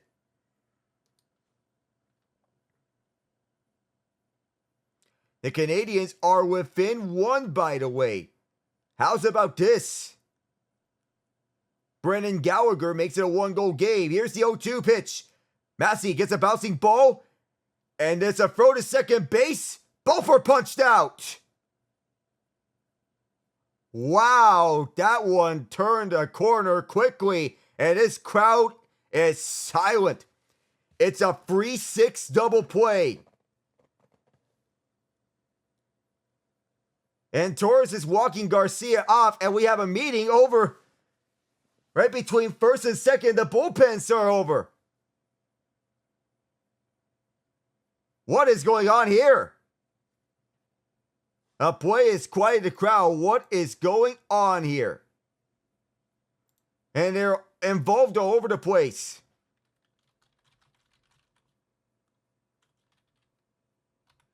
Jazz Chisholm Jr., already public enemy number 1 in KC, making his presence felt.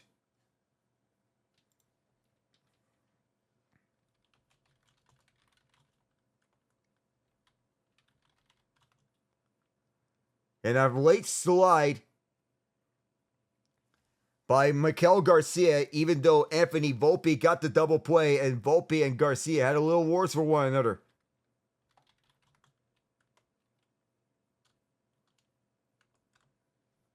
All of that irritated Garcia in this bullpen clearing incident. Volpe's right forearm tagged Garcia right before it was there. Oh, the Bruins score right back, 16 seconds. Mark Kastelik says right back at you. And then Chisholm comes over, which was not needed. And then that involved everyone. And the first base coach was over there. Matt Cutraro, the manager, came out of his dugout, answered back, and fired back. It's a 6-4 Bruins in the third period. Kings lead 2-1. Anshay Kopitar has delivered again. His one on the power play.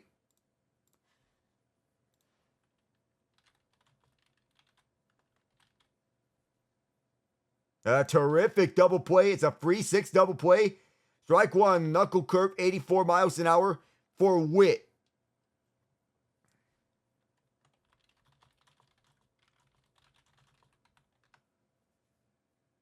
The 0-1.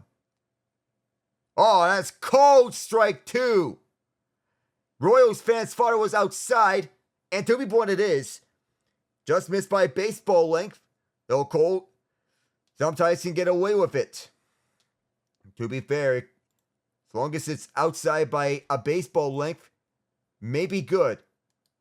Sabres have the net empty. The 0-2, well upstairs on a fastball. And the Maple Leafs, they win 4-2 over the Devils. Dennis Hildeby gets his first career victory in the National Hockey League. He started in goal for Toronto as Joseph Woll has been put on the injured reserve. The 1-2 pitch. Witt lines it up to right field for a base hit. He'll hold at first base. So KC has gotten the hits they have yet to score thus far. Toronto holds on for a 4-2 victory.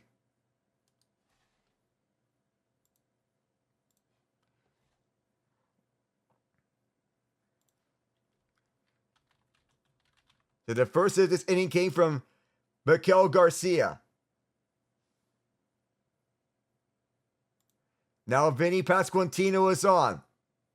Pasquantino fouls to left on a sinker. 99 miles an hour. That was close to 100. Pasquantino struck out and grounded out. Batting average this far is under 100. Clay Holmes is warming up, by the way. The Liberty are running away with it on the link. 76-64, midway in the fourth quarter. San Francisco has the ball to begin the second half against the Seahawks. Pasquantino readies up. Here's the 0-1. That's delivered. Well within the range of Jazz Chisholm. No, not anymore. That's beyond the safety netting. It is 0-2 on the count. So Pasquantino, 0.95 batting average.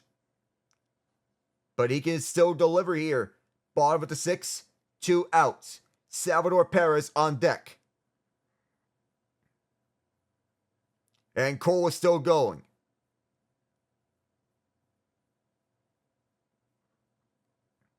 The 0-2. That is delivered and crushed to right field. Oh, hits the safety netting. That almost looked to be a home run to right field, or at least an RBI double for Pasquantino to deliver him some confidence. Yet the bench is clear in this game. As Jazz Chisholm, public enemy number 1, got it away.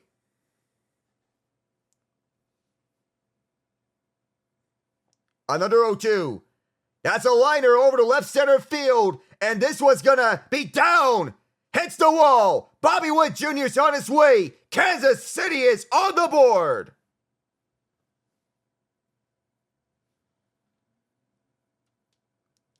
On the 75th pitch of Garrett Cole's night, Vinny Pasquantino and Bobby Witt Jr. connect on an RBI double.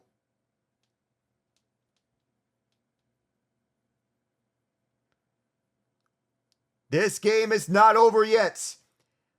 It's a 2-out RBI double for Pasquantino and Witt. Pasquantino at second, Salvi at the plate, and Witt is in. And a mound meeting for Garrett Cole. And we have to wonder, how much longer will Cole go? The meeting from Matt Blake, the pitching coach of the Yankees. And that Yankee hat has a brim. All those Yankee hats have brims. Holmes still warming up at the bullpen. They don't have a listed closer, but Luke Weaver is listed as the closer. Tim Meza, who the Yankees acquired from the Blue Jays, is also on the roster. So you have Ian Hamilton, Tommy Conley, and Tim Hill.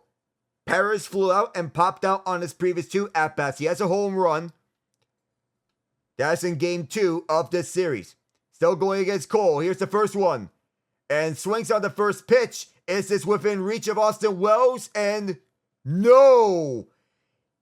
Could not make the play. It is a foul ball in the warning tracks. Wells had it in and out.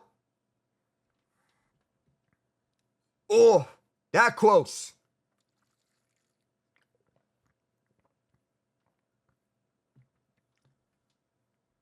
Let's go Royals chants here at Kauffman Stadium.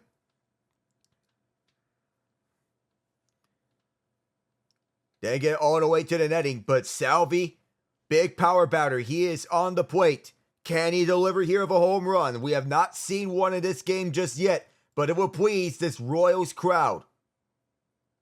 The 0-1. This one's up. Shallow right field.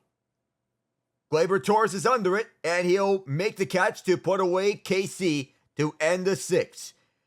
Time to stretch, everyone. We're entering the 7th. Up next.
On for the 7th inning.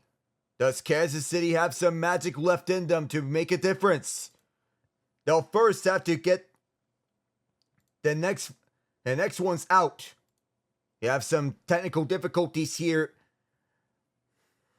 on my side, so I can't get something up as Google Chrome is frozen on my end.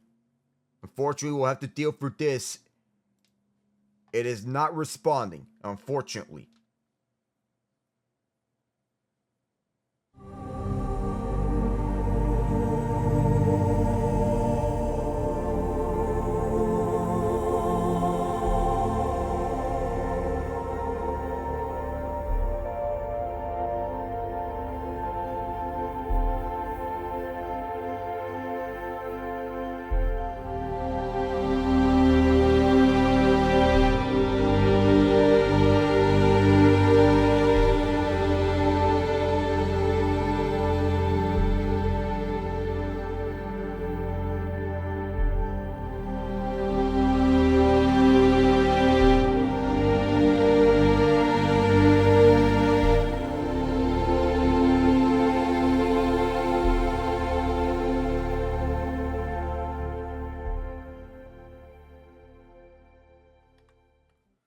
So the Buck O'Neil legacy seat is a must-see over at Kauffman Stadium. It's one of the ones that have been solidified around, so didn't miss much So, already 1 up and 1 away. John Birdie on the plate as Alex Verdugo was put away. At the left side, now it's 1-1, so I didn't miss much. As Verdugo, he grounded out to Angel Zerpa, who was the new pitcher for the Royals as he tried to mount this comeback. The 1-1 fit to the bottom right corner. That sinker from Zerpa was right on time. 1-2 count.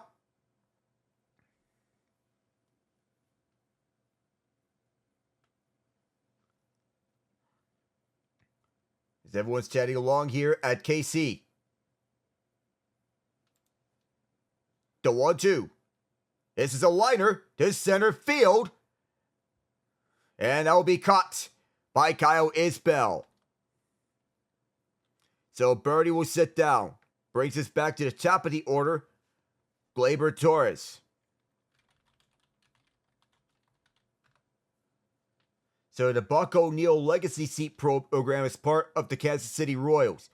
One of the greatest honors for individuals impacting the Kansas City community. Torres has had a big night, but he takes strike 1 at the bottom right corner. Sinker 99. O'Neil, he loved baseball, but his love for the city and its people will always be at the forefront for those who knew him. Strike 2. Change of 90. Almost winning it. It is an 0-2 count. The Yankees trying to do something to expand this lead. And thunder damage. Go up 3-0. Ball 1. Called strike 3. That one looked way off as it was upstairs. I'm not sure about that one. But nonetheless, the Royals will take it. But that looked like a questionable umpire call. It was upstairs as Torres did not go. Wow. Back for the 7th.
No technical difficulties to head into the bottom of the 7th this time around, but Garrett Cole has been remarkable.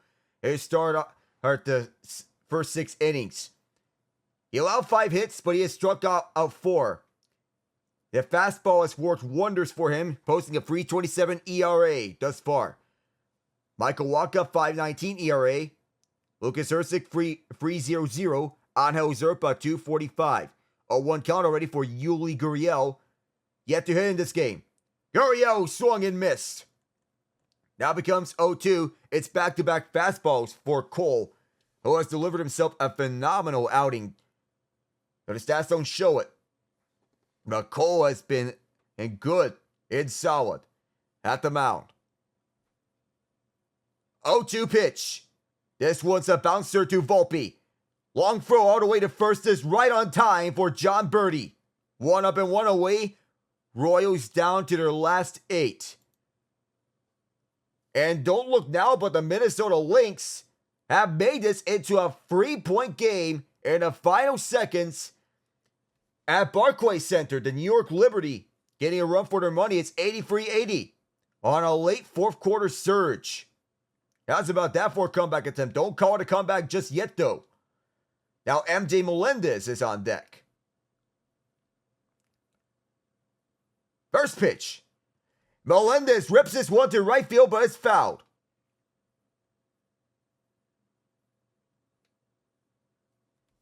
Unusual hitting style, but Melendez gets this one over to right field. Knuckle curve, that was over the top right corner. That made it hard for Melendez to chase after that one. The Boston Bruins, they defeated the Montreal Canadiens 6-4. They held on to win. The Kings get a 3-1 victory. And Melendez fouls this one. Stays alive. It's an Anshe Kopitar hat trick. Even strength goal, power play goal, empty net goal. He's done it all. Jordan Spence and Kevin Fiala have the assists on the game winner for Kopitar. The 0-2. This is popped up over to left field. Verdugo's there. 2 up and 2 away. Royals are down to the last 7 outs. It is a free game between Utah and the Islanders with 5 minutes to go. Bo Horvat tied it up at 2. John Gabriel Pageau made it 3-2 Islanders shorthanded. Yes, this from Simon Holmstrom. Good defense for the Islanders, but Dylan Gunter on the power play from Clayton Keller, Mikhail Sergachev. Pham delivers between short and third. It's a base hit. Tying run is at the plate. 85 pitches into Cole's D. So the fastball fit for Pham. And now he delivers. Kyle Isbell can break this scoreless, not exactly scoreless deadlock. But the Royals, they had just no hits. They had no hits in the first 5 innings. No runs in the first 5 innings before they got one in the 6th.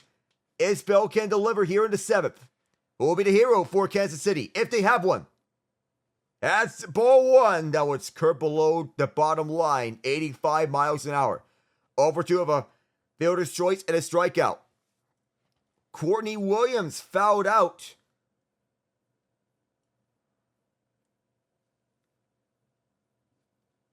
The Lynx have taken a lead. Kyle Isbell to deep right field, all the way back, and we are tied! No, they're not! Over at the bullpen, I thought we were tied! This would have been a tie game, but Juan Soto was there. He had me faked out. He had me faked out. Oh my goodness, I can't believe it. It says 3-1 Yankees. I thought we were tied. Soto had me faked out because it was going to the bullpen. So it's going all the way back. We'll be right back for the 8th.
The Minnesota Lynx deliver on a 4-point play. They take the lead with 5.5 seconds left. 0-1 count. Zerpa is still in the game.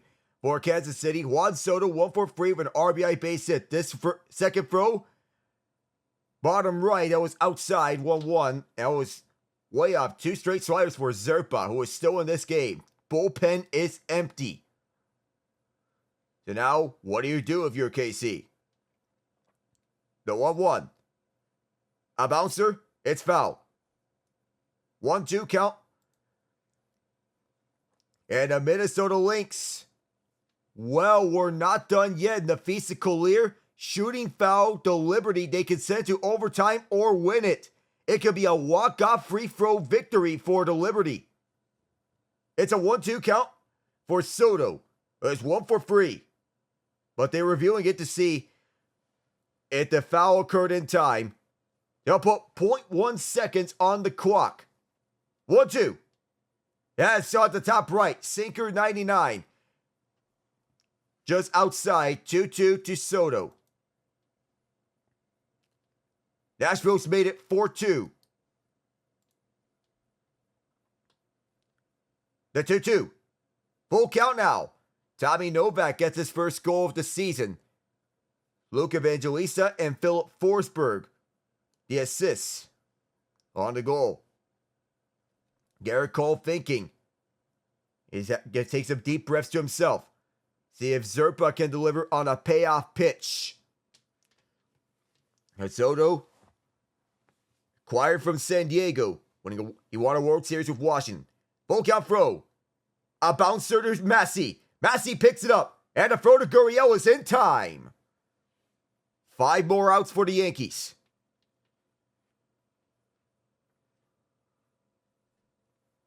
To the last at-bat, the last inning. It looked to me as though there will be a home run for Kyle Isbell. Juan Soto said, not so fast.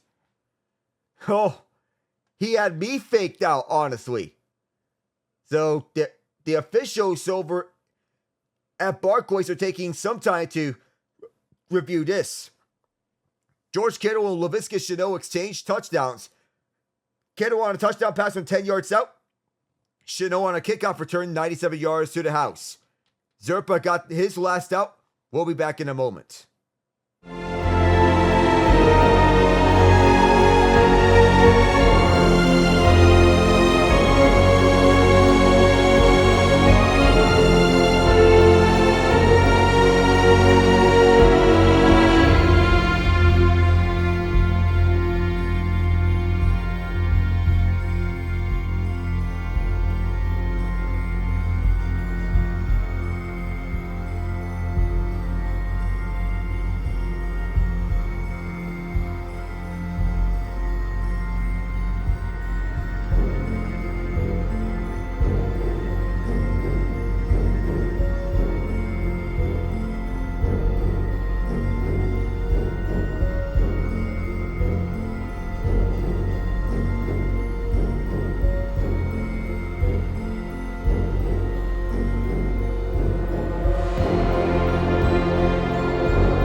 Now we're still at the top of the 8th. John Schreiber's now in for KC. As the Royals are looking to come back from down 3-0 in this game. Though Schreiber has to get 2 more outs to the top, from the top of the 8th to send us to the bottom of the 8th. For the Royals, they can either tie it or take the lead or get within 1. First pitch for Schreiber. Bottom line on a sweeper, 81 miles an hour. He can use that sidearm effectively. We saw those sidearm throws from Alec Jacob and Ryan Thompson previously. Schreiber can bring much of that same sidearm magic. Another one. That's way outside on Cutter, 87. Schreiber, one of the high leverage relievers for Kansas City.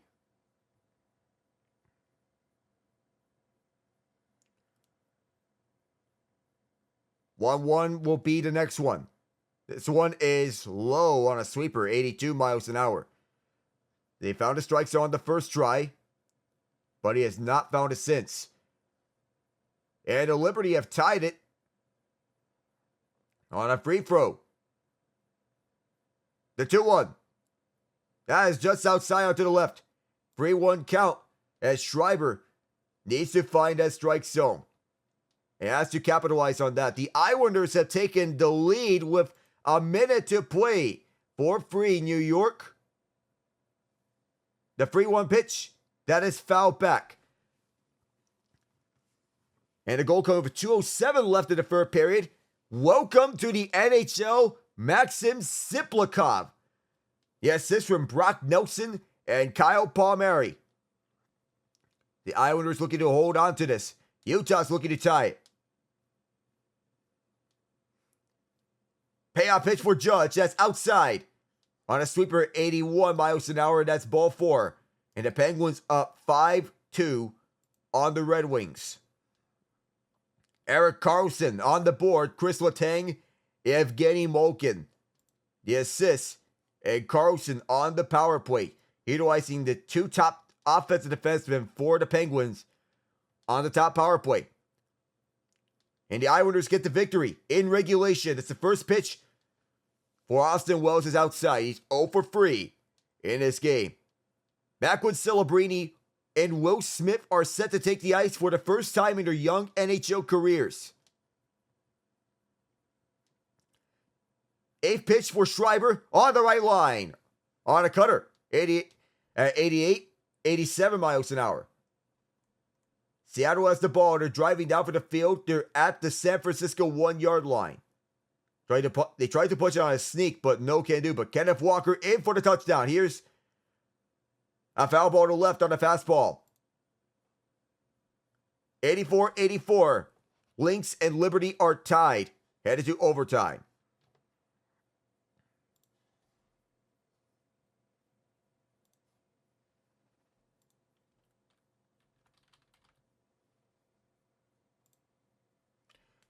One, two. It says a swing and a miss, and Wells is going to sit down off a fastball.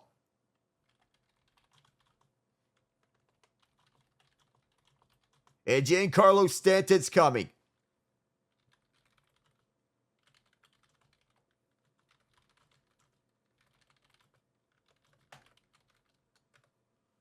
Six for 16 in this series thus far for Giancarlo Stanton, the ex-Marlin. And here's a grounder. Well, not there, as there's a stolen base, as I meant to say. As Aaron Judge, he takes second base. So I misspoke. Judge steals second. So that gave Judge enough time to run all the way from first to second. And it might matter for him as he reached second just before the touch was made. 1-0. Stanton didn't go. On a fastball, 94 miles an hour. Jazz Chisholm Jr. is on deck. Stanton's 92 OPS, 4-5 in Yankees history, behind Reggie Jackson, Lou Gehrig, and Babe Ruth. Minimum 30 games played with them. At the bottom right corner, Carter 89, as Schreiber's trying to get the last out of this inning.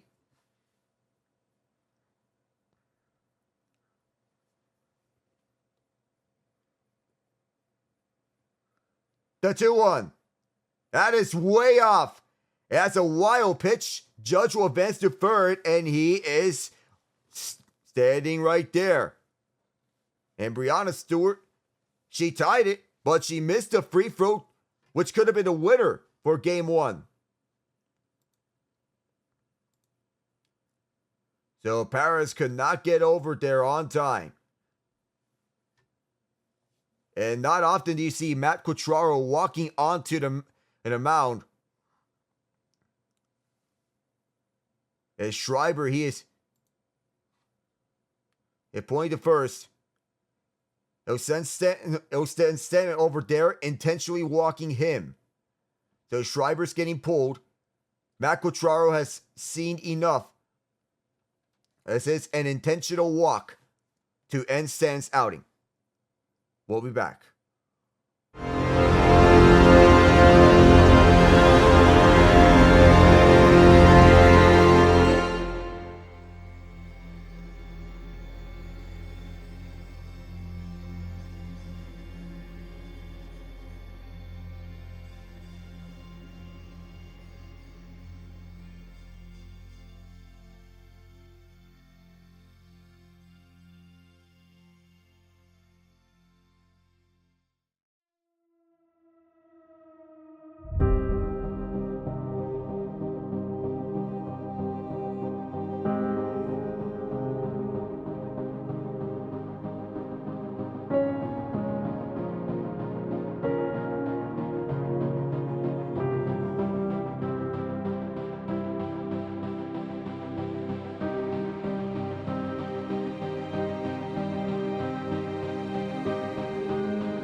Not often do you see the manager walking up to the mound, tell a pitcher that he is enough.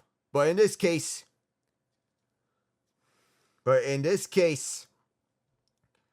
he is pulling John Schreiber in this wake, intentionally walking Stanton, and now they're facing Jazz Chisholm Jr. Sam Long is coming in right out of the bullpen. The pinch runner in this case, Duke Ellis. For the Yanks, as Chisholm, now here. He tap fouls this to right. It's a curveball as Long trying to spark this comeback for the Royals. They have 6 more outs to get something. So Ellis will replace Stanton. That's of a stellar outing. Chisholm fouls back on a slider. Back-to-back foul balls to begin with, a curveball and a slider. It's back and forth game 1 as the Lynx, they go up 88-84. Elena Smith leading the way. The 0-2. Chisholm gets a bouncer. This reaches Massey. Throws to Gurriel. And Chisholm will sit down. The fans love it. Middle of the 8th. Do the Royals get some magic out of them? Find out when we come back.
Tomorrow to be the Dodgers and the Padres. Game 5 in a best-of-5 series. Then the day after, Tigers and Guardians. Game 5, 4:30 in the afternoon. That is unless we have Yankees and Royals go to a Game 5 if necessary. The Liberty are fighting back. 93-91. Lynx lead in overtime with 30 seconds to go. Clay Holmes is in. Garrett Cole is done. At bottom center. And this first pitch right onto Miguel Garcia. Just leaned away for Kansas City. He'll lead off the bottom of the 8th. 0-1. It was on a sinker, 95. That is way off. Onto the left side. Ball and a strike. Sweeper, 83. It was spiked to the dirt. Michael Massey is on deck. And for as impressive as his postseason has been, catcher here is that he's 0 for 3. Tommy Pham is 3 for 3 in this game, conversely. The 1-1. Also spiked to the dirt. It was a sinker. Minnesota, by the way, leads 3-1 on Columbus. The last goal was a Matt Zuccarello power play goal. Matt Bodie and Kirill Kaprizov. Left wide for Garcia is 2-2. Seattle saw his life. 23-17 they lead. 23-17 San Francisco leads. Though the 49ers, they want to hold here. The 2-2. And Garcia punches out. 5 more outs to make a difference. That's on the bottom left corner as Clay Holmes gets the strikeout.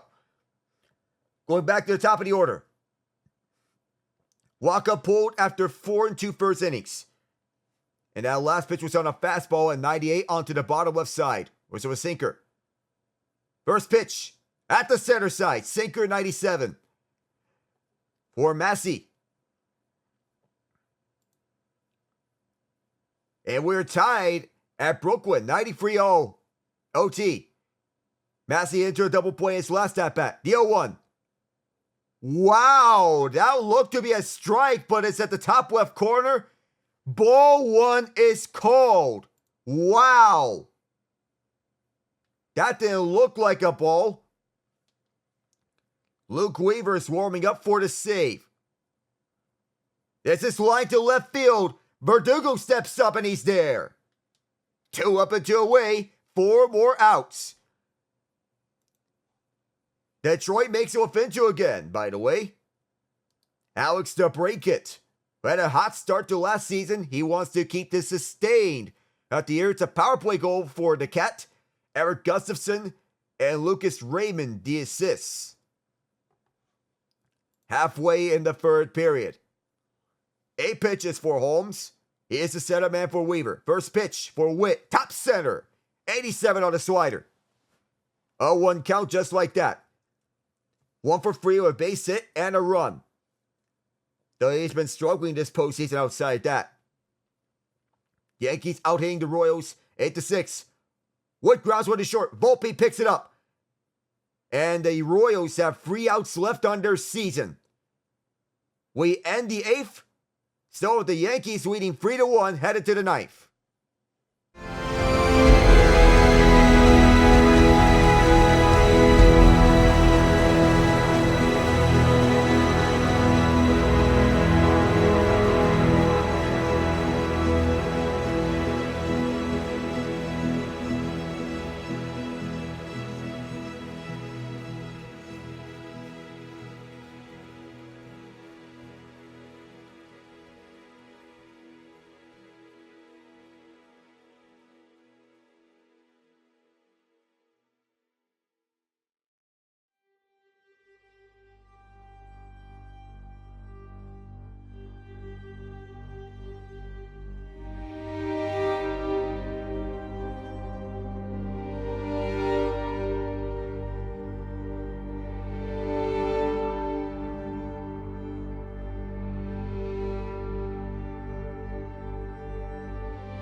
Yankees can extend their lead here in the ninth inning. By the way, Game 1, the Minnesota Lynx, down by 16 points, come back to win in overtime. Jonquel Jones on the victory. In the loss for the Liberty, 24 points, 10 rebounds. Says 1-1 on the count up against Volpe. 1 for free in this game with a base hit. Courtney Williams with 23 points in the win as Volpe. Whoa, that was caught right on cue by Mikel Garcia to put Volpe away. Kayla McBride with 22 points in the victory for the Lynx, 4 assists. 3 points and shooting has been the specialty of the Lynx, and McBride has delivered with 4 trays, as she has delivered on all 6 of her free throws. Williams, all 3 of her free throws, and Nafisa Collier. The WNBA Defensive Player of the Year is this one curved to the bottom line for a long 0-1 count up against Verdugo. 21 points, 8 rebounds, 6 blocks, 3 steals for Collier. The 0-1. That spiked to the dirt on a slider, 85. 10 for 16, Collier on the game. In a losing effort, Jonquel Jones with 24 points, 10 rebounds, 3 assists. She had to steal for a score in overtime. Here's the 1-1. Oh, that's outside on a fastball. Didn't miss by much, though, at the top left corner is 2-1. Sabrina Ionescu with 19 points, 3 of 9 from three-point land. 5 rebounds, 4 steals. The 2-1. That is way off onto the outside right. Slider 84. Brianna Stewart, 18 points, 9 rebounds, 3 assists, 2 blocks. She was 6 of 21 shooting. Leonie Fibich with 17 points, 6 rebounds, 4 assists. Full count as it's on bottom center on the fastball, 94 miles an hour.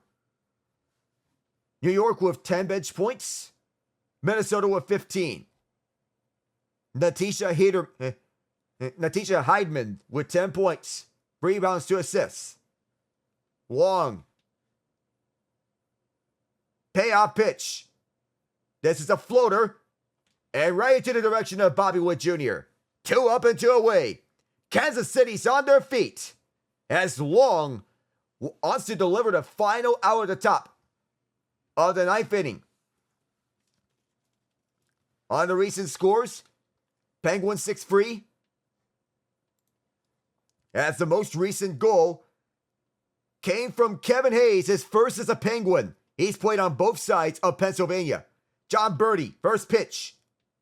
Downstairs on the slider, 86. Royals trying to mount this comeback.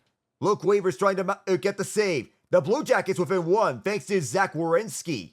He brings into a 3-2 score. Here's the 1-0. Also downstairs, it's a fastball at 94 miles an hour. Weaver's warming up. He is the closer for the Yanks. Werenski on the power play from Yegor Chinikov and Kent Johnson. The 2-0. That's at the top left. 84 on the slider. It is not a swing and miss. Only 4 strikeouts for the Royals pitchers. 2-1 pitch. Downstairs to the left. 3-1 count. That's on a fastball.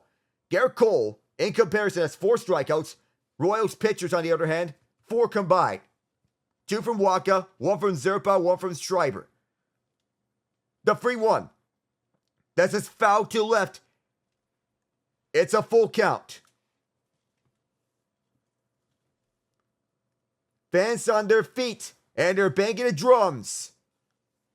And they're waving their towels. Payoff pitch. Outside left. Birdie will walk.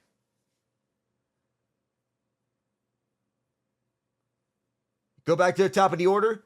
Where is Gleyber Torres electric in this postseason? 2 of 4 in this game.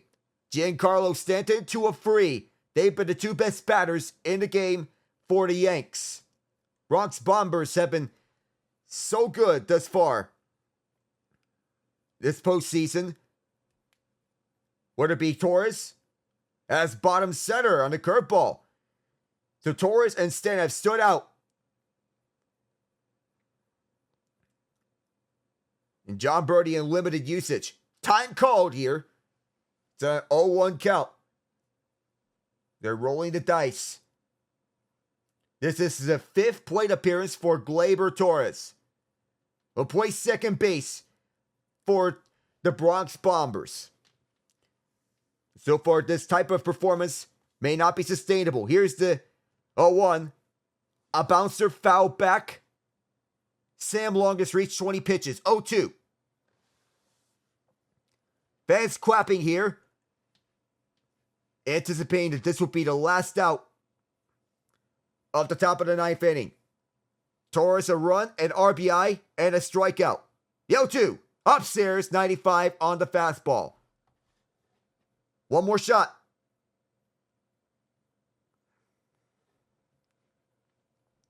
Torres scored the first run. That was an RBI base hit by Soto. That 1-2. That one fly to right. All the way back is Tommy Pham at the warning tracks. The catch is made. That'll make it into an advantage there. Maybe. Who knows? We'll bring John in here for the bottom of the 9th.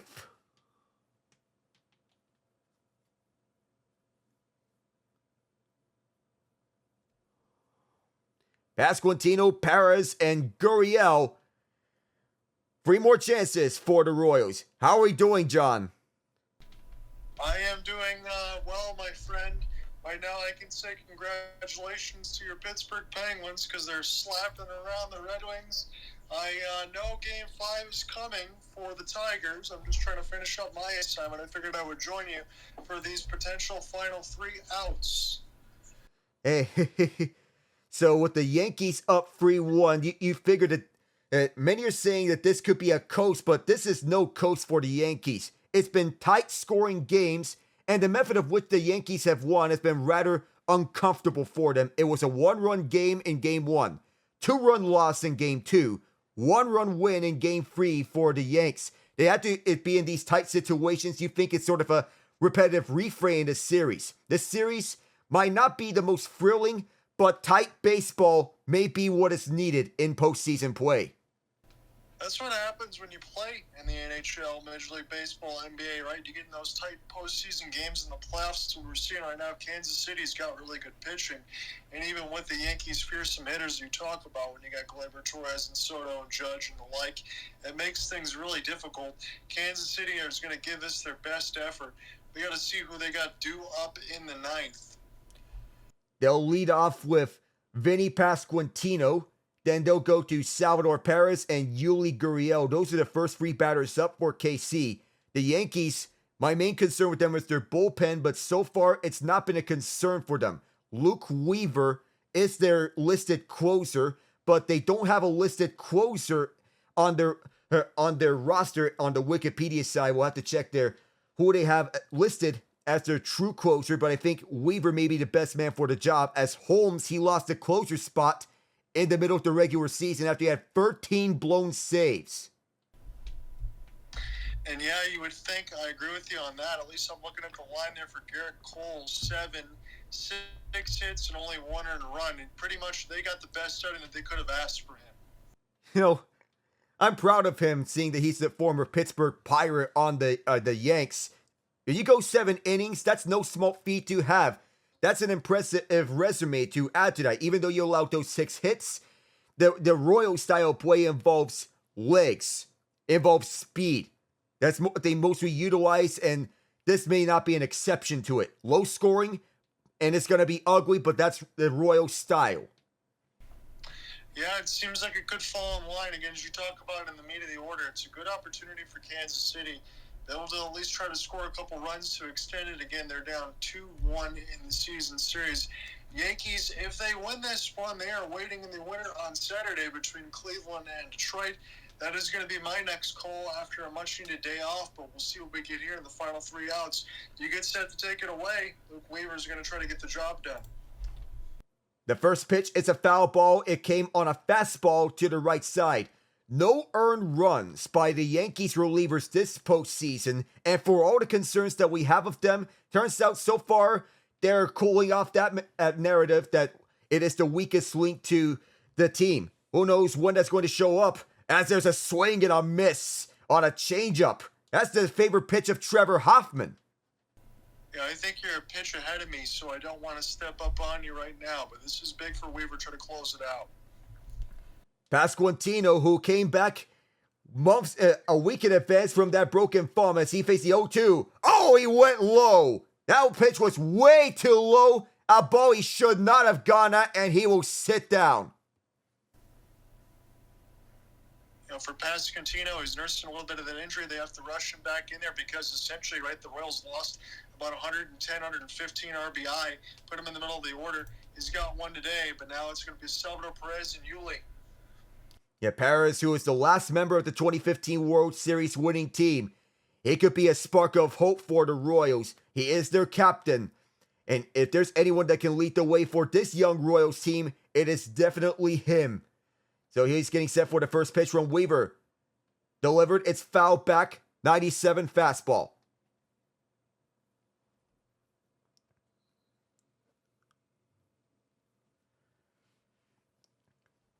Let's go Royals chance here in Kansas City. It's now an 0-1 count where Weaver wants to deliver another save. And on the talk of closers, get to that in a moment. Oh, a swing and a miss is a low drive. Once again, chasing balls that you should not go after. Once again, just like the strikeout from Pasquantino, this one was low. And Perez is prone to that a little bit. It's the changeup again.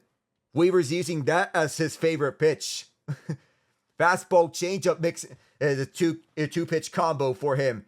That's his favorite two pitches. Just like Devin Williams in Milwaukee. This one way out to the left. Fastball 97. So it's now 1-2. The only job right now for Perez is trying to find a way to get on base any way possible. Would it be a walk or a hit? Would it be a taken on the ground or through the line? 1-2 pitch. Oh, he fouled off himself. That hit his high tie on the right leg. That had to hurt. Man, you get beat up enough as a catcher, correct? You don't want to get beat up when you're also at the bat rack. That's gotta hurt when you're at the bat and you're a catcher having to deal with all those pitches thrown your direction, doing in all those duties. It's a tough responsibility to do when you're a catcher, paying attention to where this ball is going to be at. So now it's 1-2. Weaver looking to deliver another crushing blow on the Royals' comeback attempts. Another 1-2. Upstairs, and Perez punches out. The Royals, 1 out left on their season. I will say this, Alec, for Yuli Gurriel at least, we've seen him a lot with the Astros. He is someone that's going to put the bat on the baseball. Got to find something here to bring it up to MJ Melendez. Here's the caveat, John. They're both a combined 0 for 6, I meant to say 0 for 3, respectively. Gurriel, he can deliver, given that he is part of 2 World Series winning teams on the Astros. This one's delivered to center field. Aaron Judge is right there, and the New York Yankees will host the ALCS in 2024. And 1 pitch, 1 out. The Yankees get the job done. I know there's always some tumultuous, Alec, about how the Yankees do it. Are they going to be able to get the job done? Well, you know what, Alec, they're here, and they're here to stay right now. They've been waiting for these guys to win a World Series title for quite a long time. But this Yankees team is pretty darn good, and you could see them in the World Series, couldn't you? Well, I did say that this series had upset potential. It just wasn't meant to be. With the defense that the Royals had throughout the regular season. And the narrative in which they're White Sox merchants this. They went 12-1 against the White Sox that. Well, when you win against the Baltimore Orioles, you earn that spot in the ALDS. You earn it fully. Even if they were close, low-scoring games, pitchers' duels are some of the most underrated games in Major League Baseball. And this game is no different. No, it never gets old. Again, that's why you bring in somebody like Juan Soto. You try to figure out some other stuff in the outfield in the back end as they did when they continue to add pieces like Alex Verdugo. It makes a lot of sense. That's why the Yankees and Brian Cashman went out and spent the money. They spent the money on players that they knew could do a lot of damage. And look at Kansas City. they go out there and do the same thing alongside Chris Getz and company because, come on, you go out there and you bring guys, some of these pitchers and relievers in that you didn't expect to do much. Maybe you go out and get some bounce-back years. You got all of that. They played very well. They fell down in the end. But this was a team in the Yankees that you knew what they had to do, and the Royals took everything to the final 27 outs. Yep, they took it the whole way. So you get Ian on board. Well, I know it's painful to see that the season has ended, but what are your main takeaways thus far? That was pathetic. That, for an elimination game, you are at home. Your pitcher gives up a run in the first, but it is so Royals. Give your pitcher no run support and hope they pitch a one-run game for 6 innings. And then, when you're down 3-0, you finally score a run, and that's all you can manage. See, most fans would be happy with the season, and I am happy they made it to the playoffs. They won a series. But you should always expect more. And I'm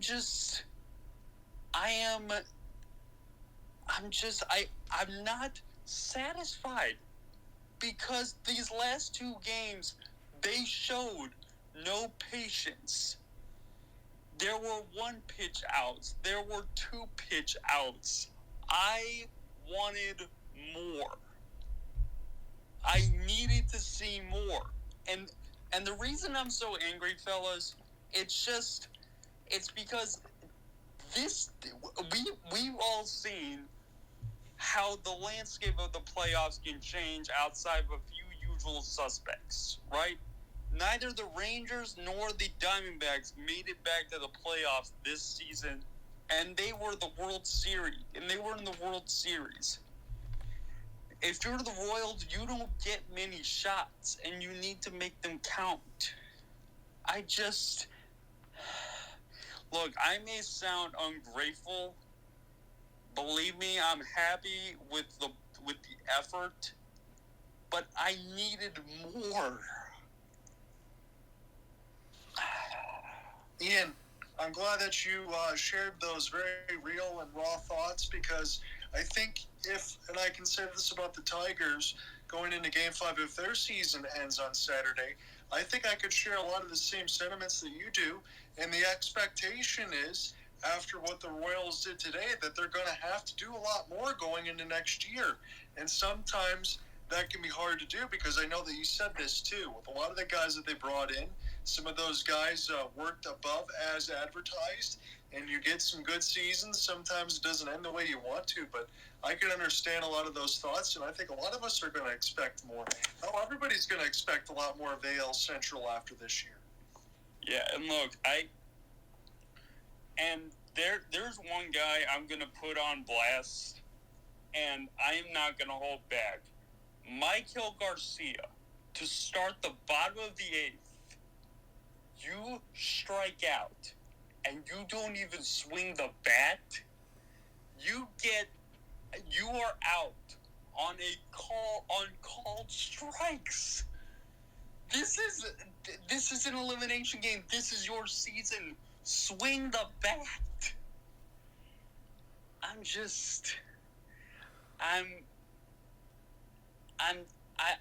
I don't know how to feel. I should feel, happy that they made it as far as they did. But the choke of game 1, I could get past that because there were plenty of factors in that game that led to the loss.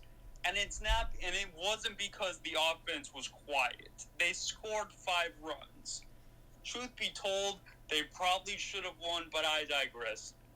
Game 2, they did their job. They scored runs. They won. Games 3 and 4, for the most part, the offense was quiet. They were too quiet. You managed 3 runs in the last 2 games. And they just... And the thing is, it wouldn't bother me so much, but it was the fact that they... It was the fact that they... Look, if they had worked the counts, and they were getting out on 5 pitch at bats, 6, 7, and so forth, I'd still be upset, but at least I would know that they, that they were disciplined. But I mean, you saw Yuli Gurriel's last at bat. He hit a ball that was on the outside of his hitting. He's a right-handed bat. He hit a ball that was on the left side of the strike zone. Immediately lines out to Judge. One pitch. And that was the story of his... And that was the story of this ALDS. Anyways, look. My friend told me that the Braves got rid of Kevin Seitzer. The Royals need a new hitting coach. Because if they go in with the same crew as this season, I'm sorry, they're not getting back to the postseason. Because MJ Melendez is boom or bust right now. He can only hit home runs or get out.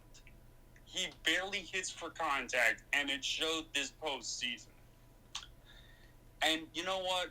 Look, the wind was blowing into Kaufman, and Kaufman is notorious for being the worst park to hit home runs in. But if you know that, why are you trying to go for the home run ball? I mean, hit singles and doubles. That's been your game. That is Royals baseball. You're down by 2 runs. String together runs. Keep the line moving. Stop going for the home run ball. Anyways, I'm not gonna dwell on this because football season's going well. Hockey season started. I wanted more. I wanted so much more. But those desires, they can be taken too much, but nonetheless, it was a year in which the Royals, they exceeded expectations from the start of the year. And it puts the Royals in a good spot, but nothing's assured for next season. You did mention about the Braves firing their hitting coach. How about go after him and put him as your new hitting coach for our next season? Do remember, the Braves, they had a record set. They had a historic batting season just last year. Do it because right now Alex Zumal is not getting the job done. He's not, because and this is where I'm. And if you need anything more to tell you, all you need to do is look at this stat line. Bobby Wood Jr. had 2 hits, maybe 3 hits in this entire series. The unanimous runner-up for MVP, only 2 or 3 hits in this whole series. Not 1 hit off of, barely any hits off of the Yankees bullpen. It showed that there needs to be changes, and I hope that John Sherman has embraced the fact that this team can win. They just need to rearrange the pieces.